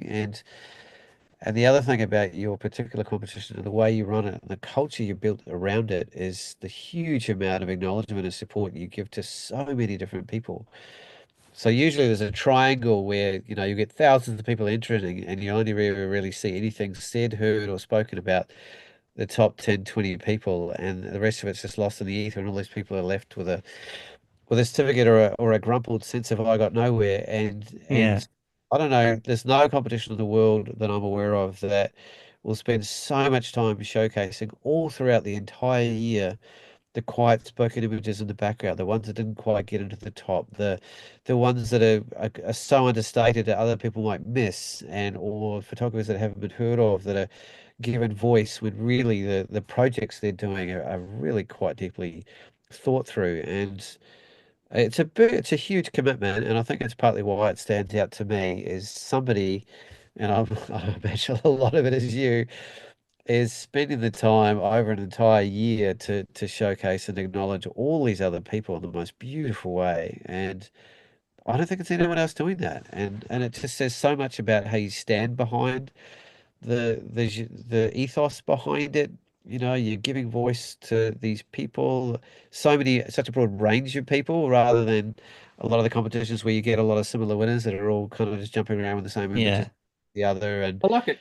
I like it too because it acknowledges the fact that ultimately, the top 100 or however number, that they all could have won really. It's just Yeah. what the judges decided to choose at the particular time, and so it's nice to still honor the other, amazing results. And of course, you can't enter the same shot in subsequent years, and so you've only got that one chance to admire something that's in that sort of sphere as well. So it's definitely nice to be able to celebrate a broader body of entries, I suppose, in that way. I think you're right there with the way the judges work, because I do think if you took all those pictures and gave them to the judges 4 months later, you would end up with a different result. I think you'd get a lot of the same ones in the top. I think there is some consistency in some images, but Yeah. you could probably swap half the images that got in the top 100, and they might change. That's why I love the book. To be honest, when I put the book together, I feel quite confident that it's got a good representation in it. But that's just my taste quite often with the book. So Tim, how would you to people that didn't know about the show, do you want to just quickly describe the ethos behind it and how it sort of came into being? The competition, yeah. Yeah. Um, Another case of saying yes to things when I probably shouldn't have. It's me and Alex Nail used to critique competitions whenever we saw the results of a landscape photography competition. We'd just end up on a Zoom call with each other and just go, "What the hell's going on with this? Why is this one? What's that doing? What were the judges thinking?" And we kept on saying we should just start our own competition. We should just stop. And it never happened because it was like there was already a UK-based competition, even if we didn't particularly agree with the results. That's a different matter. But and we didn't don't know enough people worldwide or have the contacts to do a worldwide competition. And then Alex said, "You should speak to this Matt Payne guy. He's been talking about competitions." And when me and Matt got together and chatted, we hit it off together. We think we were very like-minded in our attitudes about probably mostly about fairness and social equity, etc. We had the same approach that competitions are a problem in photography, and we both recognize that, but they have a place. And if they're always going to be there, which they always will be, it would be better to have one that did it well with the right aims. So we just sat down and went, what did competitions do wrong? Why are they bad? What can we do to fix that? And that was the real ethos behind the competition, to say. And then the other ethos was we saw a lot of manipulation go uncommented on. And AI was just starting. So that wasn't a big thing when we started. But within the first year and a half, it was like, it's probably a good moment to do this with AI becoming popular. So as an answer to that as well. So I mean, that's a whole other show in itself, I guess. Like, what's the problem with competitions that are out there, or how do they, have negative impacts and fear in the realm of landscape photography globally? the big one is what you were saying, that you enter and it just goes into a black hole. You put a lot of effort into a lot of the money is important, but mostly it's about the emotional investment people put into it. Because you're entering a competition. If you don't know a lot about how they work, um, you you want to win. You think your photographs are great. You've picked the best one. You've gone through a lot of work trying to hone it down, and then you don't even get an email saying sorry at the end of it. It was like terrible. So our goal was to say everybody, as many people as possible, need some recognition for what they're doing. And so that's why we did the certificates, which at least give people an idea of what happened to their pictures and That's give some so good. feedback on it. So, like the black box scenario, like or just yay or nay kind of thing. You don't know if you're the next one that would have got into the short list, or if you're the one that Yeah. it might have been further back in the pack, but at least you've got a bit more of a bearing there, and you mightn't feel quite so bad if you did just happen to only just miss out. At least you still know where you're sort of balanced with Yeah. your peers there. So do you have You can anything look at visual we could show people around that kind of sphere there, or anything around the competition? Because we've been gas bagging and people are staring at our ugly faces. yeah. Well, It'd be nice we were to talking. I'll tell you get what we some were talking visual. about. Let's go this. We were talking about detail images, and this is the winner last year, which I was so chuffed that this got chosen as a winner because it epitomizes in many ways what I love about that idea of intimate, slow photography. Because if you show that to a lot of people, and we had a lot of comments about it saying, how did that win? What's that about? Um, because when you first see it, there's not really a lot going on. It's just a picture of a puddle in a landscape. And as the judges got this the first time around, they scored it. They scored it well to get through to the next rounds, but it was never a high scoring image.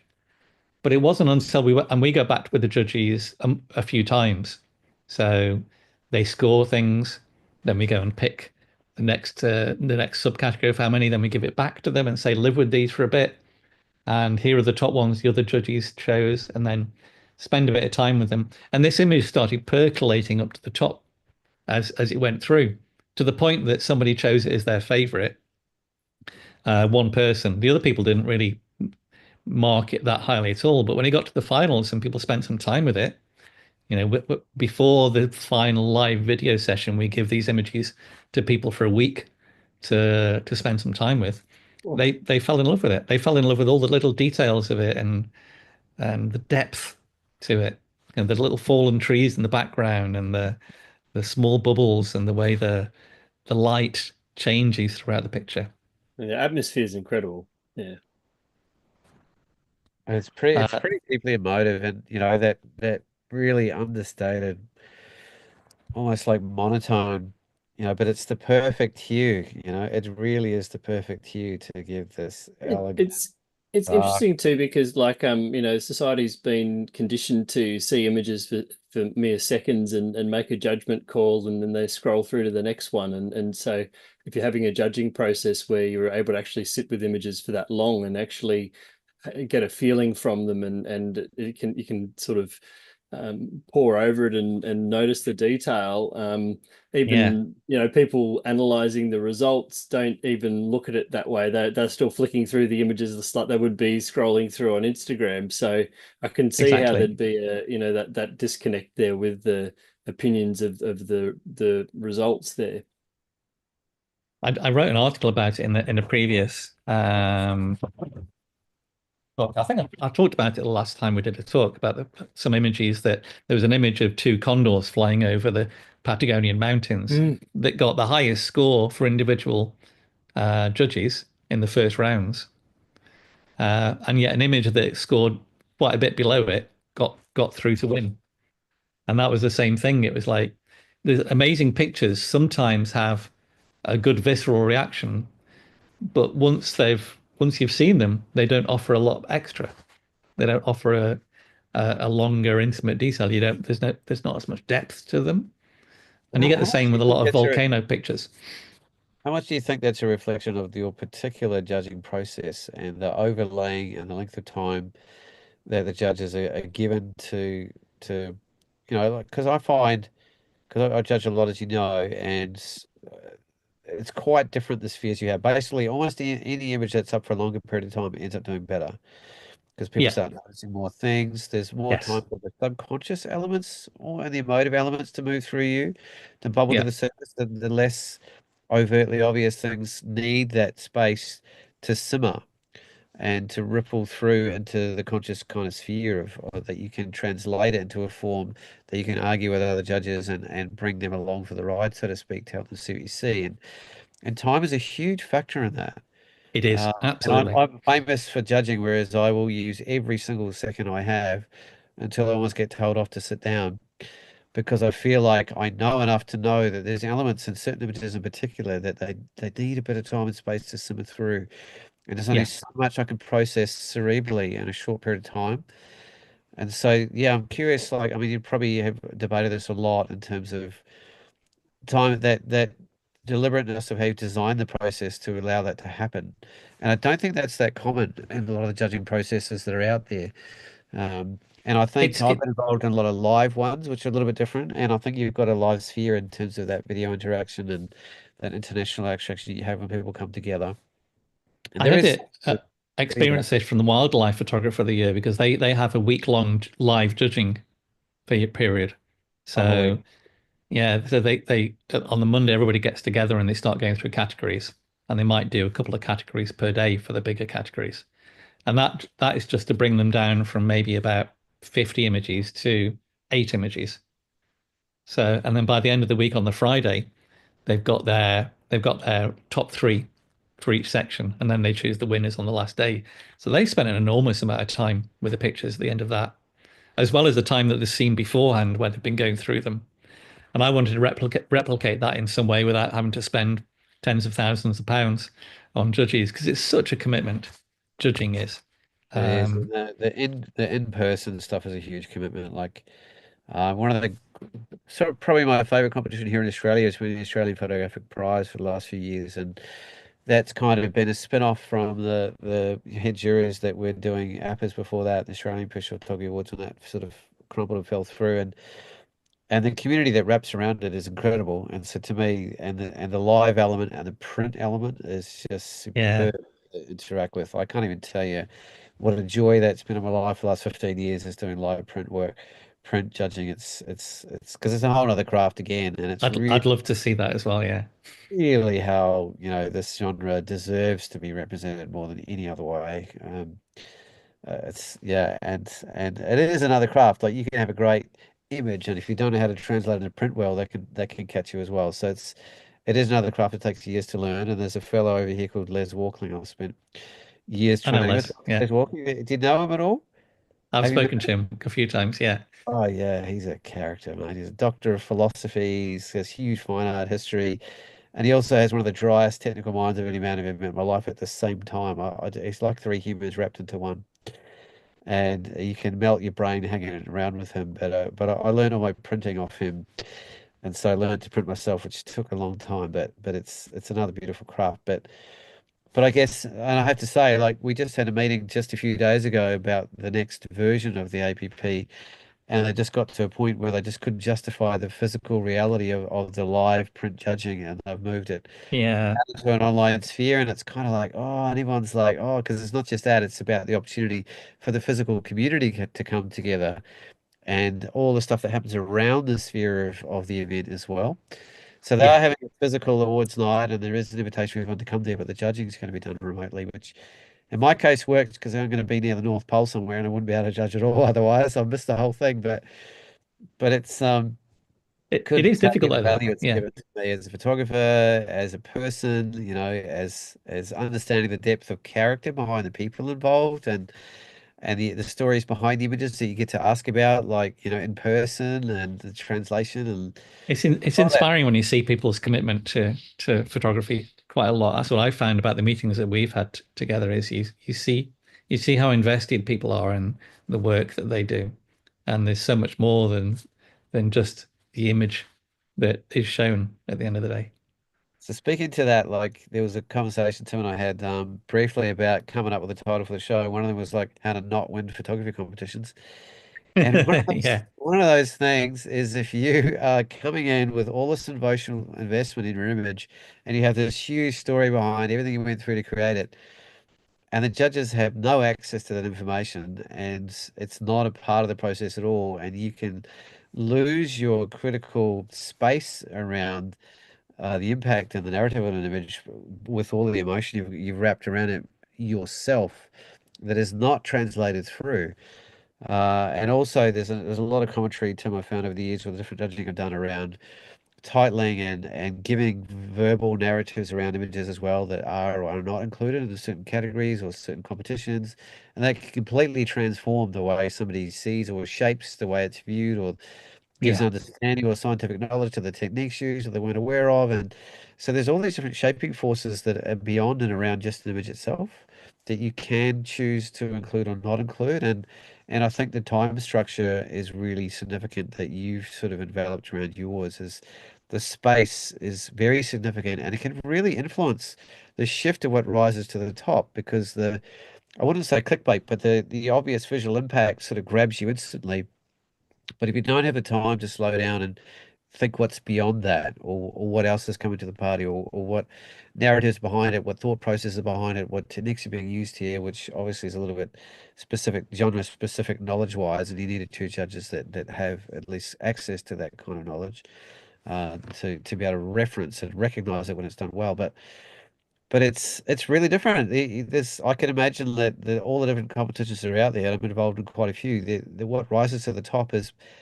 partly going to change for the processes that they use and the amount of time, the amount of visual Tell you what, content, the amount of I, written I tell content, the you, titles or that are or aren't included in the process. I tell you what really makes a difference that I think makes a difference, and it's been mentioned by a few people, is the fact we use Lightroom for the judging process. Because I've done judging on probably about 8 different competitions, the majority of which are judged on web applications. So you go to a section, then you've just got each image one after another that you give a score to. Um, and it's very slow for one. So having to wait for images to load. Often you can't see the image in its best context. So getting a full screen view doesn't work. But the biggest thing is being able to go back and look at things again. They're that clunky. You can't filter by certain scores, or you can't put things to one side to look at later. Um, and one thing I do with a competition is I try and review things quickly. So I'll get rid of anything that I don't think stands a chance of winning. But even with those, I'll mark things that might be a bit interesting in another color or something. then I'll go through and I'll then pick out some of my favorites, give them a 4-star review maybe. And then I'll go through the middle ones and I'll spend a lot more time on the middle ones because that's the transition point. Is it going Yeah. to get to the next round or not? And I that process of going backwards and forwards in Lightroom, it's very quick to just hop onto a computer for a half an hour and screen through them and go, I remember that one. I'll just have a look at that one again.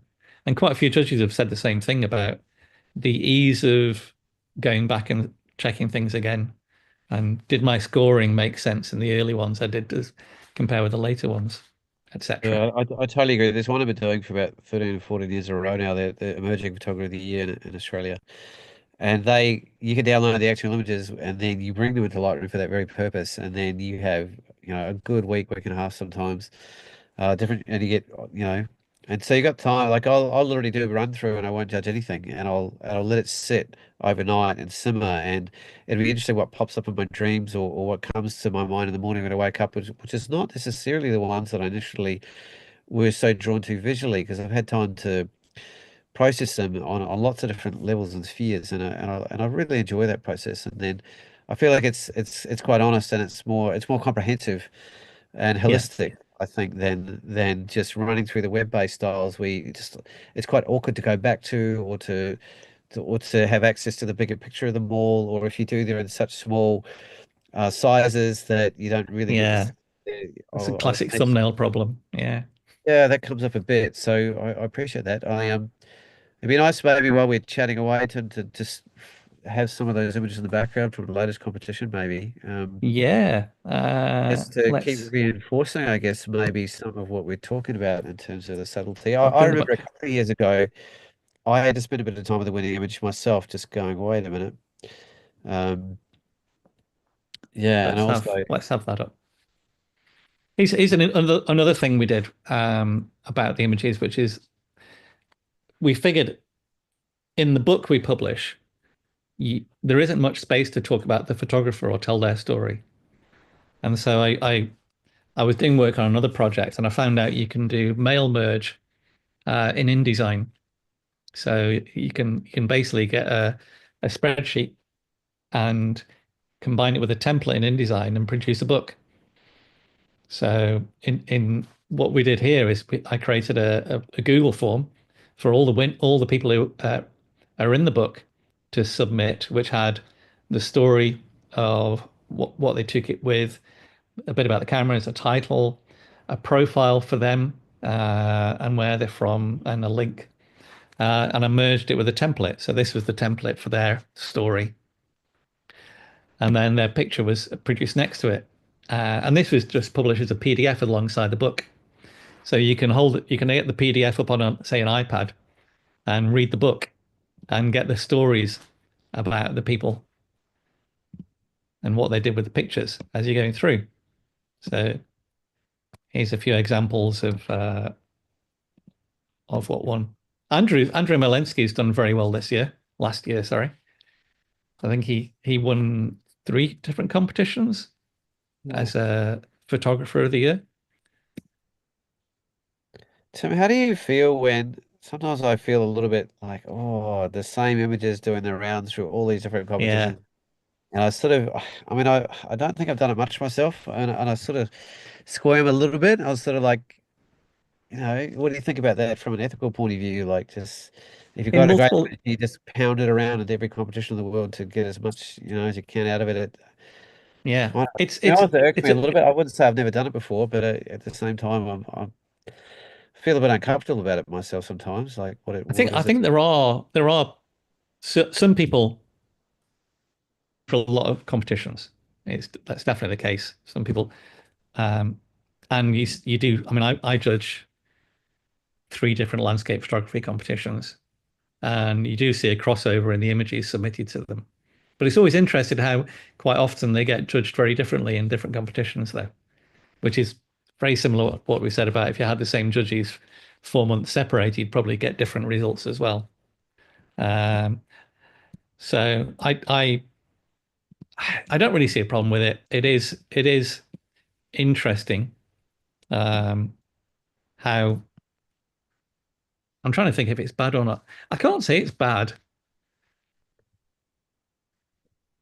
I'd Yeah, rather see more that's the people word. entering the competitions. It's more of an ethical question. It's kind of like, how much recognition I mean, you need my from one viewpoint, image, I did like, something like that myself back in the day when I had a shot that did really well in competitions, and I sort of think at the end of the day, competitions are just a game, and if you've got a prize racehorse, you're gonna want to enter that racehorse into as many races as you can. yeah, And okay, yeah, I like that. I like and that. that's sort of like the that's part of the game and how it works. But Back your, that's my own personal perspective on that. I think back your as racehorse. competition, you'll Yeah. potentially get different outcomes anyway. So What I do find not annoying, I suppose, but there are some people who enter the same images year after year, Yeah. which feels a bit like it's a lottery. They're playing the system to try and Are say you one day allowed it to do might come that, up. yours, Tim? You're allowed to, yes, you are. Um, but I've only seen two people who do it. So the amount of Oh, people who really? actually No, play it's that not this. game Yeah. is very slim. And the reason this one reason why we did that, which was if you enter and you see which pictures are doing quite well, we sometimes give feedback for people who have had editing issues and they wouldn't have been allowed to enter. So yeah, we let them enter again, for instance, because we go back to them and say, you clone this out, but it's a great image. You should enter it again, but don't do this. What's what's your Uh, personal feeling around the time frame that you allow entries to be drawn back from? I'm not sure what we do now. I don't think we have a limit now, No, I think you but took it off. I think it was there initially, and you stripped it yeah, back. So, we looked at the amount of images that were entered older than 5 years, and they just weren't. It wasn't a problem. And we thought, well, if some people have done a body of work over a period of like 20 years or whatever and never entered a competition, they're just deciding, oh, I fancy entering the odd competition. I don't see why they shouldn't be allowed to enter older pictures. They don't have any major advantage from doing that. Um, but what is interesting is 90% plus of the images were taken within the previous year, maybe a year and a half. That surprised that me. high percentage, wow, I wouldn't have expected that. Really high percentage.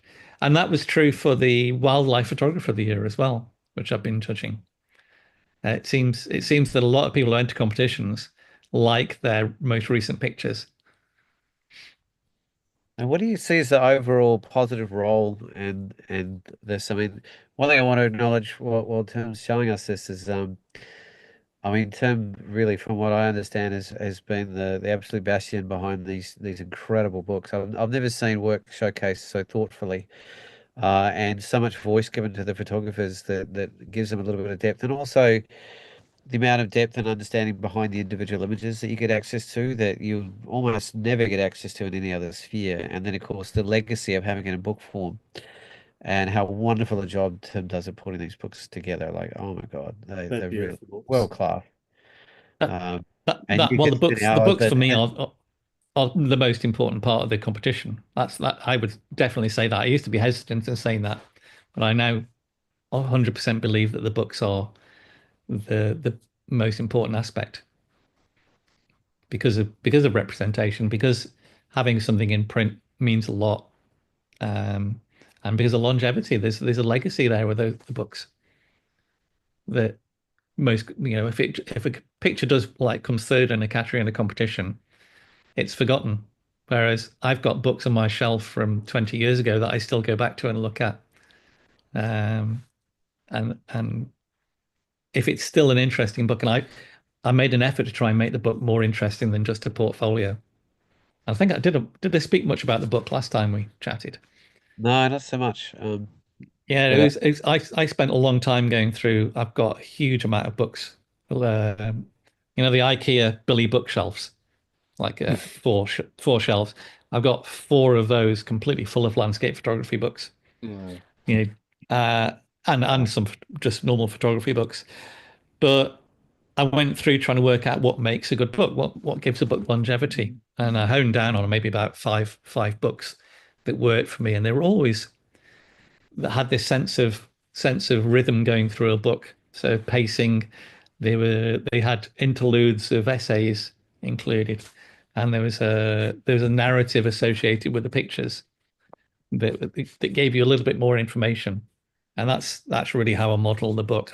I wanted people to be able to go into the book and spend a bit of time on each page, and to go back to it to reread maybe in a few years' time when somebody's changed their attitudes to photography, they can go back and enjoy it again.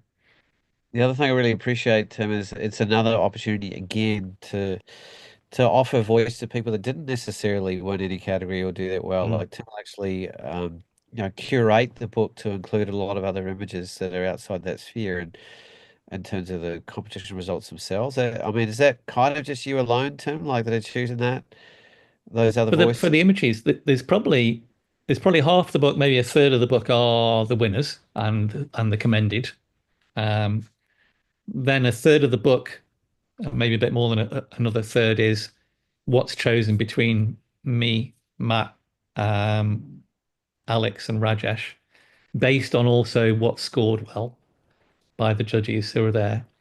And then the last maybe a quarter is stuff that I want to fit in that rounds out the book, that represents stuff that maybe wouldn't have got included otherwise.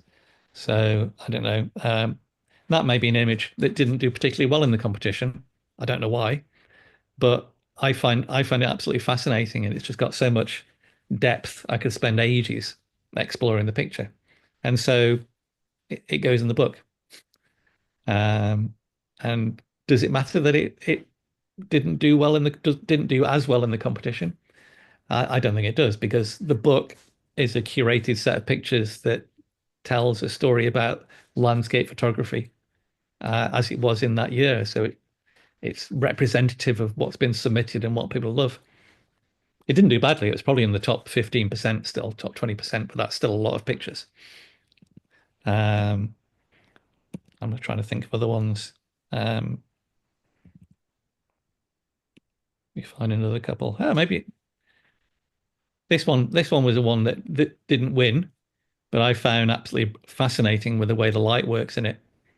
So it was picking aspects of this. In this case, it was all about light, and I thought it told a quite nice story about that. It's got a feeling of a romanticism sort of style of paintings and things like that. Yeah, That yeah. Yeah, brown it's so beautifully darkness. layered and meandering, and there's a lot of kind of depth shifting forward and back and forth with the way the light is sort of in three or four different areas is kind of moving towards you and pulling away, and there's a lot of just physical depth as well, and Classic it's sort of like Hudson River School, isn't it? That sort of style, like a painting. it does have Oh, a beautifully sort of paintable quality. um, Oh and wow. one of the fun things also is picking out double page spreads, because I love a good double page spread. It's like a proper massive print. So, and these were an image that didn't do amazingly well in the competition, but I think works if you spend some time with it. Um, and it represents a landscape that looks different to a lot of what I've seen. It's the middle of Russia, this particular landscape, I think, if I remember rightly. And I love that sort of variety of things. Oh, that looked like Joe Rainbow shot. That was a Joe Rainbow shot. Oh, we There Yeah. just you had go. Joe on the Yeah. show not very long ago. It was a show just before you, I think, Tim, actually. Yeah. Oh, okay. Yeah, Yeah, Joe's great. isn't he? He's superb. He showed us a few different variations of edits he'd done on the Yeah, he did photograph. actually. Showed him more of an Fantastic. earlier edit, and he went much Okay. more atmospheric He had a more with it. darker, contrasty versions and a little more colourful, and he sort of opened it up and softened it up quite a lot Yeah. before I actually I think judged it. that's what I liked about it, is that sense of soft light, which Mm. is which I don't you don't see quite often. No, no, it's Um, not the obvious sort of interpretation style of a scene like that. And it adds softness to, a place that is quite hard edged, really. Mm. And and also, this is another case of I want some coastal shots I've got a list of categories of types of image that I want to try and make sure are represented in the book in oh, some okay, fashion. yeah, I'm wondering about that. And so, there aren't many coastal photographs. I think it's very difficult to take a really inspiring coastal photograph. I think it's harder in many ways than it is to take pictures of inland mountains, valleys, forests, etc. Because it's structuring things compositionally is quite difficult. What else Yeah, have we got? there's a lot of moving parts too that are out of your realm of control, I guess, which is another part of it. It's interesting too though, because there'll be photographers that are very seascape oriented. Like say when I lived in Sydney, and but then you put them Yeah, in the mountains and wouldn't really know what to do because you get so used to being able to see the rock shelf or the flow and natural yeah. leading lines for all that movement, and you go into a more static landscape, and all of a sudden not you don't have that level of movement to work with anymore. So it's quite an interesting That's sort probably of. because I hardly ever do coastal photography. In fact, I can probably show you the one coastal photograph I've ever taken if I go to this. Where is it? That one. There you go. So there's a question here, and it would be nice to actually round out the show with some of your own work, actually, to be honest. Okay, I can do We that. like to, and one of the things I like to carry on the conversation from, so through your own landscape and through NLPA, you have a huge exposure to a lot of other people's work around the world. So I was wondering how you feel like that shaped yourself as a photographer, as an image maker. Do you, who has influenced you through that process, being an editor and a competition director? Because they're two unusual roles that not many people are going to take on, and you're not only doing one, you're doing both of them, and probably other things as well. Yeah, I think the biggest the biggest change for me is judging competitions in terms of how I saw photographs and how I saw composition. I think seeing um, spending time and understanding how I react to things, and it might go a bit further back to when my job used to be a record scout. So my job was to go out, find bands, listen to tapes, try and recognize something that might be successful in the future. So even if a band isn't great at the time, recognizing elements that of potential and creativity. And Do you have so, any famous examples of bands that you sort of were able to get up put up on a pedestal there? yeah, unfortunately, my boss never signed any of them, but I was very early on Travis, Oh, a cool. band. Yeah. I went to see one of their first gigs down on the South Coast when they're playing a students' union, and there was about three people in the audience. Um, Stereophonics. Oh, nice. I got tipped off by a friend that this band were playing in a pub in Wales. He said you need to go see them. So it's like a 4 hour train journey trying to get down to the band, and they were fantastic. Um, Manson. I don't know if you remember a band called Manson. Hold on, not Marilyn Manson. It's just Manson. Badly Drawn Boy, who were fairly well known. I think he dated Madonna at one point, but he used to be one of my next door neighbors. So it's quite funny. But the self analysis that went along with that, trying to understand why you like things, I transferred into the photography. And when I started judging, it was like, what is it about photographs that work? Why are some photographs successful and others not so successful? Um, and I being able to apply that to my own photography, and particularly when I'm taking pictures or finding pictures, was amazing. You start to have a lot more confidence in your own views of what might work and what might not work, um, and what works compositionally as well. So I think if anybody gets a chance to judge a competition, uh, jump at it. So I think it's great. I don't know how you feel about it. When after you judge competitions, do you think it changed your photography?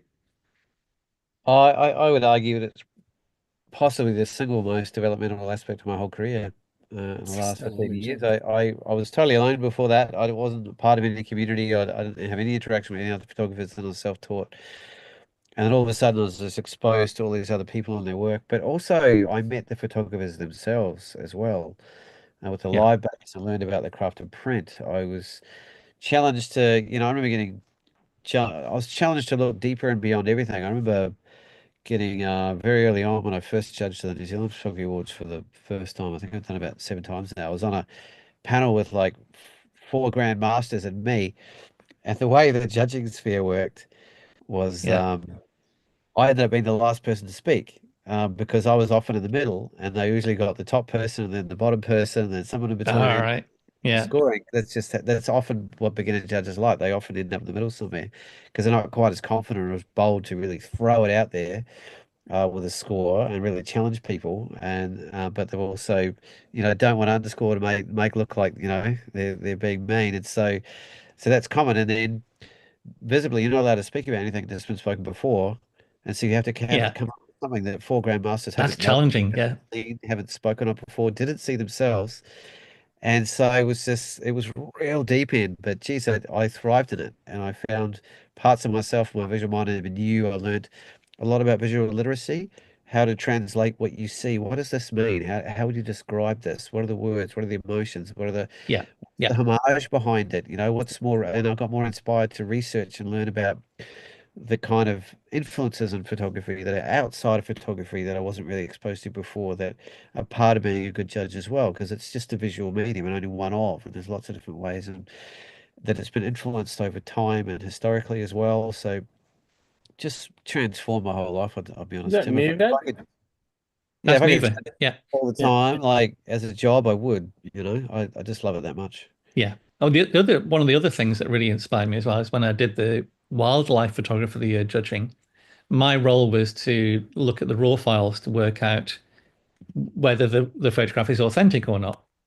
Yeah, yeah. Um, and that was really fascinating to me because it's, how do you say it? Seeing how people interpret a raw file or crop a raw file was really enlightening, and realizing that Sure. most of the great pictures had hardly anything done to them. That was really, really interesting. The camera craft Uh, was a key aspect yeah, of it. Yeah. getting the light right first time, etc. Trying to find another couple of good pictures in here for you. I Oh, think I've no. had these. There we go. There's a good one. That's Oh, one I like. lovely. Oh, wow. Oh, I never seen anything quite like that. Wow. Huh. Trying to work out what's going on there. That's puzzled a few people. Yeah, I was thinking it looks like camouflage trousers at first. Yeah, it's me standing underneath it. There's a tree that's fallen into a lake, and the tree I'm standing or sitting underneath the tree with our camera pointing down at the lake, Shadow of and the all tree the yeah. revealing So it's the the water. reflection of the tree above me, and then all the leaves of the tree have fallen in the water.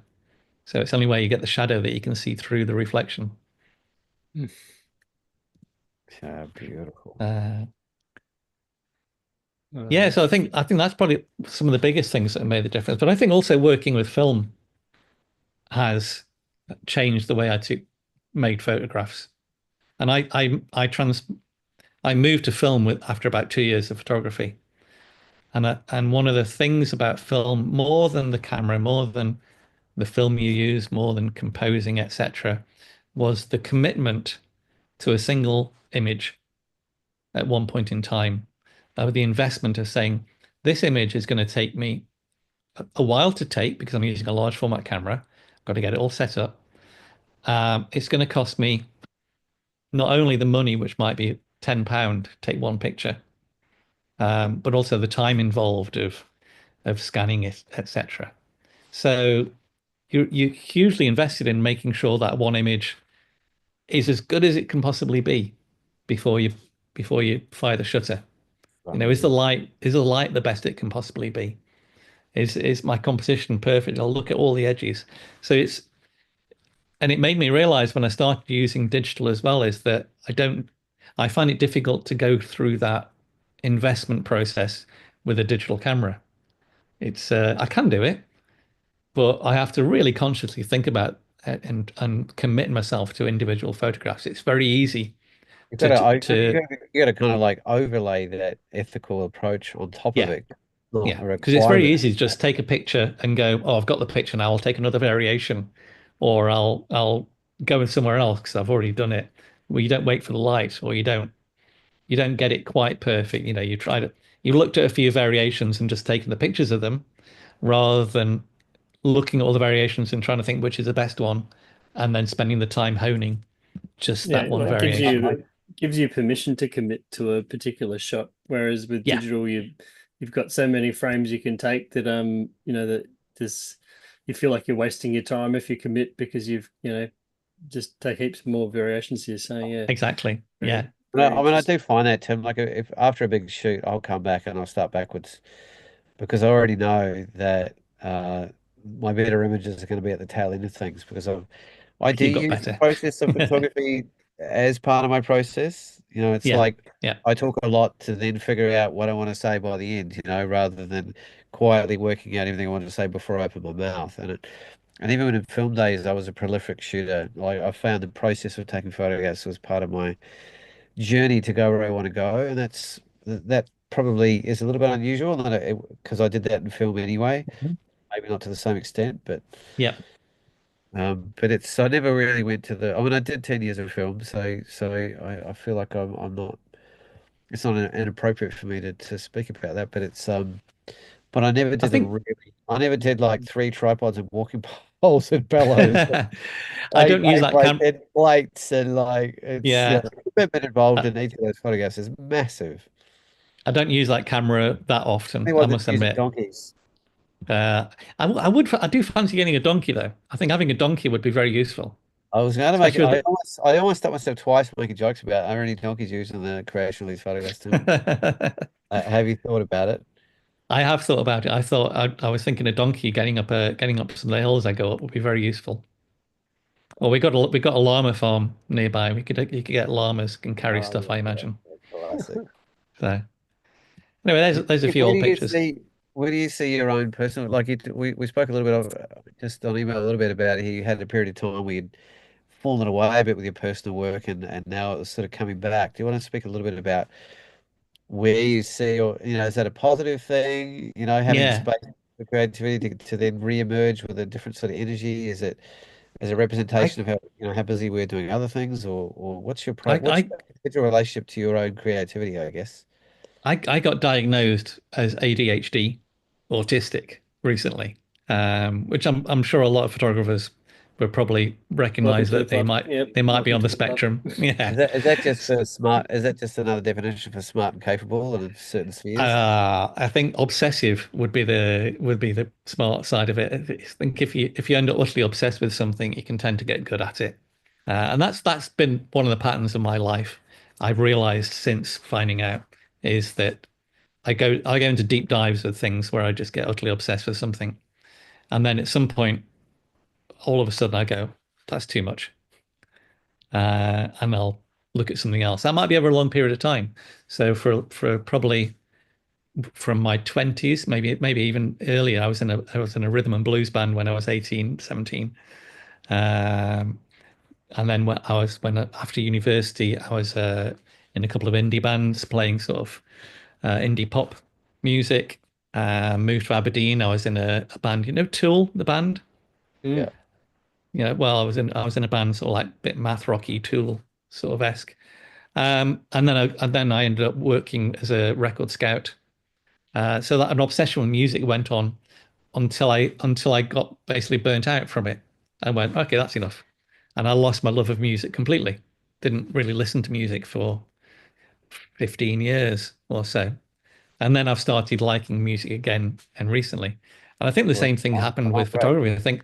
I think a lot of people probably recognize if you start doing photography as a passion, you get it as a job, and anything you do, you feel the pressure to do ends up feeling like a job, whether you make money at it or not. And you lose a bit of that initial passion you had for it.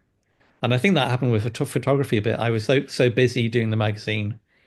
And when we moved up to Scotland, one of the big things was I wanted to take pictures in the mountains, and I wanted to be safe in the mountains as well. So we went and did some climbing lessons and mountaineering lessons and winter climbing. And I ended up falling in love with that. Uh, and trying to do photography at the same time as doing the climbing was quite difficult. So my free days ended up being hill days, mountain climbing or whatever.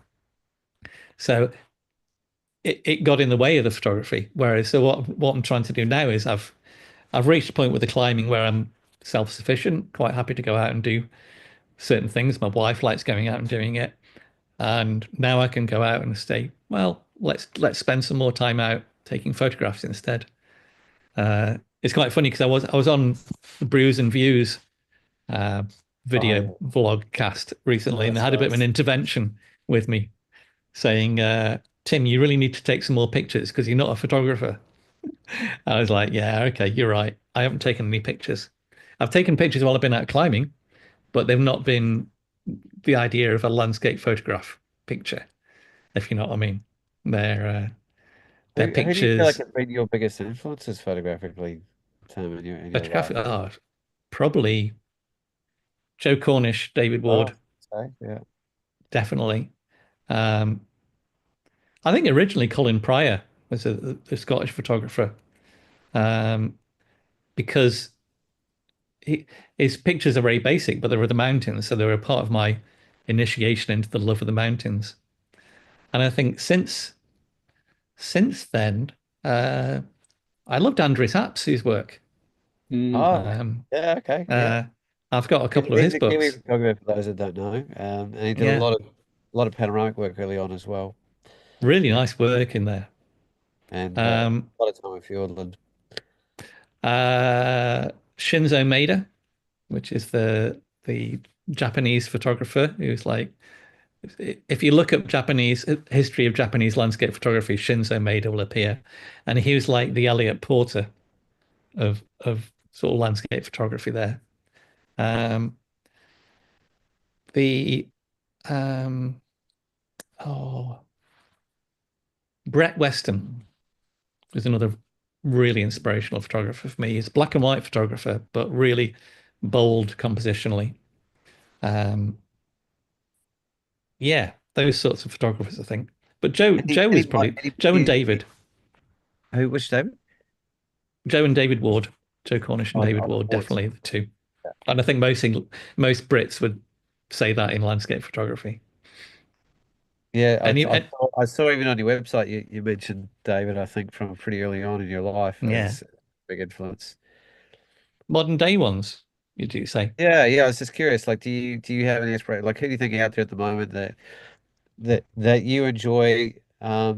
Their creative aspirations, or where they're heading, or maybe taking beyond what you've done Yeah. yourself to another level, or Let me just go to the back of one of my books so I can get because I'm terrible remembering names. You got it all written up, prepared already. Well, I've got a book full of photographers that I like. Strangely. Um, Theo Bosboom, I think he's brilliant. oh yeah, yeah. Theo's just got such a good head for the concepts of photography, trying to work out, what new ideas of way to present things or to photograph things or to tie things together. He's a really thoughtful photographer. Who else have we got that down here that I really like? A few Japanese photographers I really like recently. Um, Misaki Nagao is a guy from who's in our latest uh, natural landscape book. Fantastic. I think there's definitely a Japanese aesthetic that you can see in people's pictures. What else do I like? What else do I like? I think a lot of Canadian photographers, and I can't come up with any names at the moment. Jackish. Yeah, yeah. Jason Pettit. I think he consistently creates good work. Um, I think it's Mr. There's a guy called Garcia. There's the 10-8 photographer who doesn't really publish a lot. And I can't remember his name. I'm so bad with names. It's terrible. I'll have to go and combine this. If I remember any at the end, I shall tell you what they are. Part of the ADHD thing is it being terrible with names. Oh, I'm not great either, but might be time for you. Is it time for your third coffee, Tim? I think it might well be now. Yeah. I think Oh, actually I'm breakfast. going climbing in about half an hour's time. So Oh, going off to do well, just indoor climbing walls.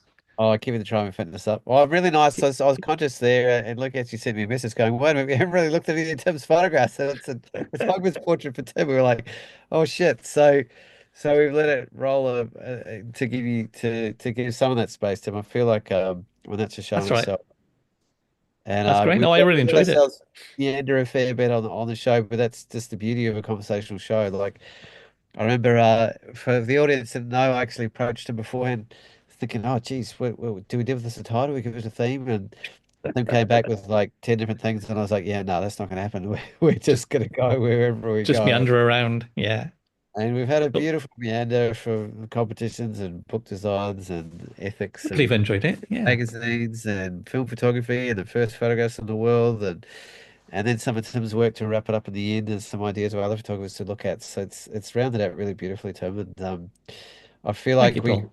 we've got it. We've got sort of just little tastes of yours over the other years. We've had you very focused on the show in particular, and for good reason, because I do think it's my favorite competition in the world, and for very good reasons. And Thank the you. TLP is a huge fan and supporter of that and advocate for that, and we mention that all the time. So if anybody's ever asked about which one to go for or what are we interested in, because it's just true, man. It's a brilliant competition, and it's Cheers. a sphere. My only embarrassment is that I don't have all the books, and my only shame is that I'm not in all of them either. I had a Which one? Which I had a which ones go. don't you have? I had a go for a little while. The last two, I think. Last Um, two, yeah. for the first few, but like when that arrives in the mail, it's an unveiling, right? And it's one of those things where you can spend a lot of time with that you're very proud to pull out of that you can learn a lot from, that you can revisit multiple times and get different things out of it each time in a row. And just from I mean, I could tell straight away somebody has spent a huge amount of time putting this together in such a high caliber way. And it's been fun having the stories of seeing them all out in the backyard or when all the different people involved in shipping them around and getting the sense of the personal investment that you've had, Tim. And I think it is an incredible legacy to the world, both on landscape, of course, but the physicality of this NLPA book is another legacy aspect again. I think that I can understand why it's so it's so blood, sweat, and tears of Tim Parkin. Yeah. It's not even funny. So It's my not to take legacy. There you away go. from all the other, from Alex and Matt and everyone else involved with the show, but and other competition. But how far away till the next? I think if you just open entries, I'm trying to remember. I think it will open in the middle of April. April, so There you not go. far. Opens for entries. Yeah. So not And is far it now. is about a 3 month lead in time, I think, till it closes, or We reduced it to 2 months, so you got two oh, you months to brought it enter. back up too. Yeah, Yeah. okay. So So just if you want to like reinforce a lot of what we've spoken about tonight, go onto the NLPA website and have a look at past years, and you really will get a wonderful access to the kind of depth and caliber, and also actually the Instagram account itself, where a lot of that, what I was referring to about the honouring over a large period of time, lots of different people that don't necessarily come up at the highest sphere of the competition and get the glory, get their time in the sun, as it were, or get their reference or get their voice heard, and a lot of the images you'll notice are those quiet, understated moments that are also getting their voice heard, that are feeling a bit lost in the digital noise and the sort of high visual impact we've got from being numb to things that have subtlety, that are overlooked these days. So and I think in a way it's almost like I'm almost getting so not over that, but I think the voice of what you're showcasing is coming back to the fore, and I think it's being acknowledged globally, and I just really appreciate it. Mate. Thank you. cheers, Paul. Appreciate that. Keep it up. We'll have another sometime, have another chat sometime soon about some quirky music. I haven't got any stuff with you for a while. It's probably time for me to stretch my musical horizons again. I've got a new Uh, friend of my life, Keiko, she's listening right now actually, who worked for years in London actually, okay. in a music shop, and she has access and inspiration to music, and it's brought it back into my life again. I Tell you went to what, a go and Neil's listen prom. to Sleep Token. There's a band recommendation for you. Okay. Don't judge them by one song because they have so many different genres they play in. Quite rare. Multiple genres. I went to a concert with Niels Fromm last week. All He's right. Yeah. the German guy, like the real mix of classical and electric. Oh, Yeah. Yeah. Stunning life. Oh my God, very different genre, quite a unique genre. But anyway, I feel like I'm moving into a personal conversation rather than professional about the show, but that's all right. Yeah. And yeah, enter the Fantastic. competition 15th of next month, definitely. 15th of April. There you Yeah, go, guys. it's the one, and Well, it's still, and I've kept it very. I'm assuming you've kept that affordability there. You know, it was like probably more affordable than most of the competitions out there in the world at the moment as well, which is also an ethic that I personally really deeply appreciate. 'Cause some of them feel like a bit of a grab with the limited amount of feedback you get if when you're lost in the black hole, like you said, Tim. It's totally like that, mate. You're throwing money, you're at it, you're putting your heart and soul out there. You're showing a lot of vulnerability and courage at the same time, and there's not a lot to show for it except for a few people at the top end, and often they can be the same people too. And I don't feel like any of that describes anything that you do at all, and that's where that huge amount of thought and ethical choices you made around it is really coming to the fore. So, well, grasshopper. cheers. Thank you, And Sam. I'll, I'll get off my Thank I'll you get so off much my for ass joining us and put tonight. that Iceland iceberg set together too, Tim. Tim and I talked about this a year ago. And I did actually spend a few days putting it together, and I got that perfectionism thing. Oh, they're going to be good enough, and Yeah. fell off the bandwagon there. So I'll probably throw a wider set at you I'll and tell you see. what, next time we get together, I'll take some pictures, which I've only taken a few so far, and I'll show some of my current pictures rather than the ones from ages ago. And you can Yeah, show me that'd be those great. Be iceberg great. pictures. Yeah, yeah. So I feel like we've only really touched the surface of your own personal work in the show, but you're involved in so many significant things that it felt really nice to speak about It those. actually So, shows a lot about how selfless you are as well, Tim. The fact that you're spending so much time oh, creating yeah. others' work and bringing other people to the fore as it is. And so it's a really amazing gift that you're providing the community there. So thanks so much for that. Thanks, Luke. All right, go climb some hills. Yeah, Will that's do. it. All right. I'll Well, start I'll we'll start calling my mountain a hill just after this, just for a joke and we'll see what people say. All we'll right. leave it there, Well, guys. Thanks so much for joining, and again, thanks so much, Tim. And until next time, and have a great one, guys. If you enjoy following talking landscape photography, jet lag's kicking in, then please feel free to like and subscribe as well. And we'll see you in a couple weeks. Catch you later, everyone, and see you soon. Good All evening. right, thank keep well, you. Simon. Thanks again, mate.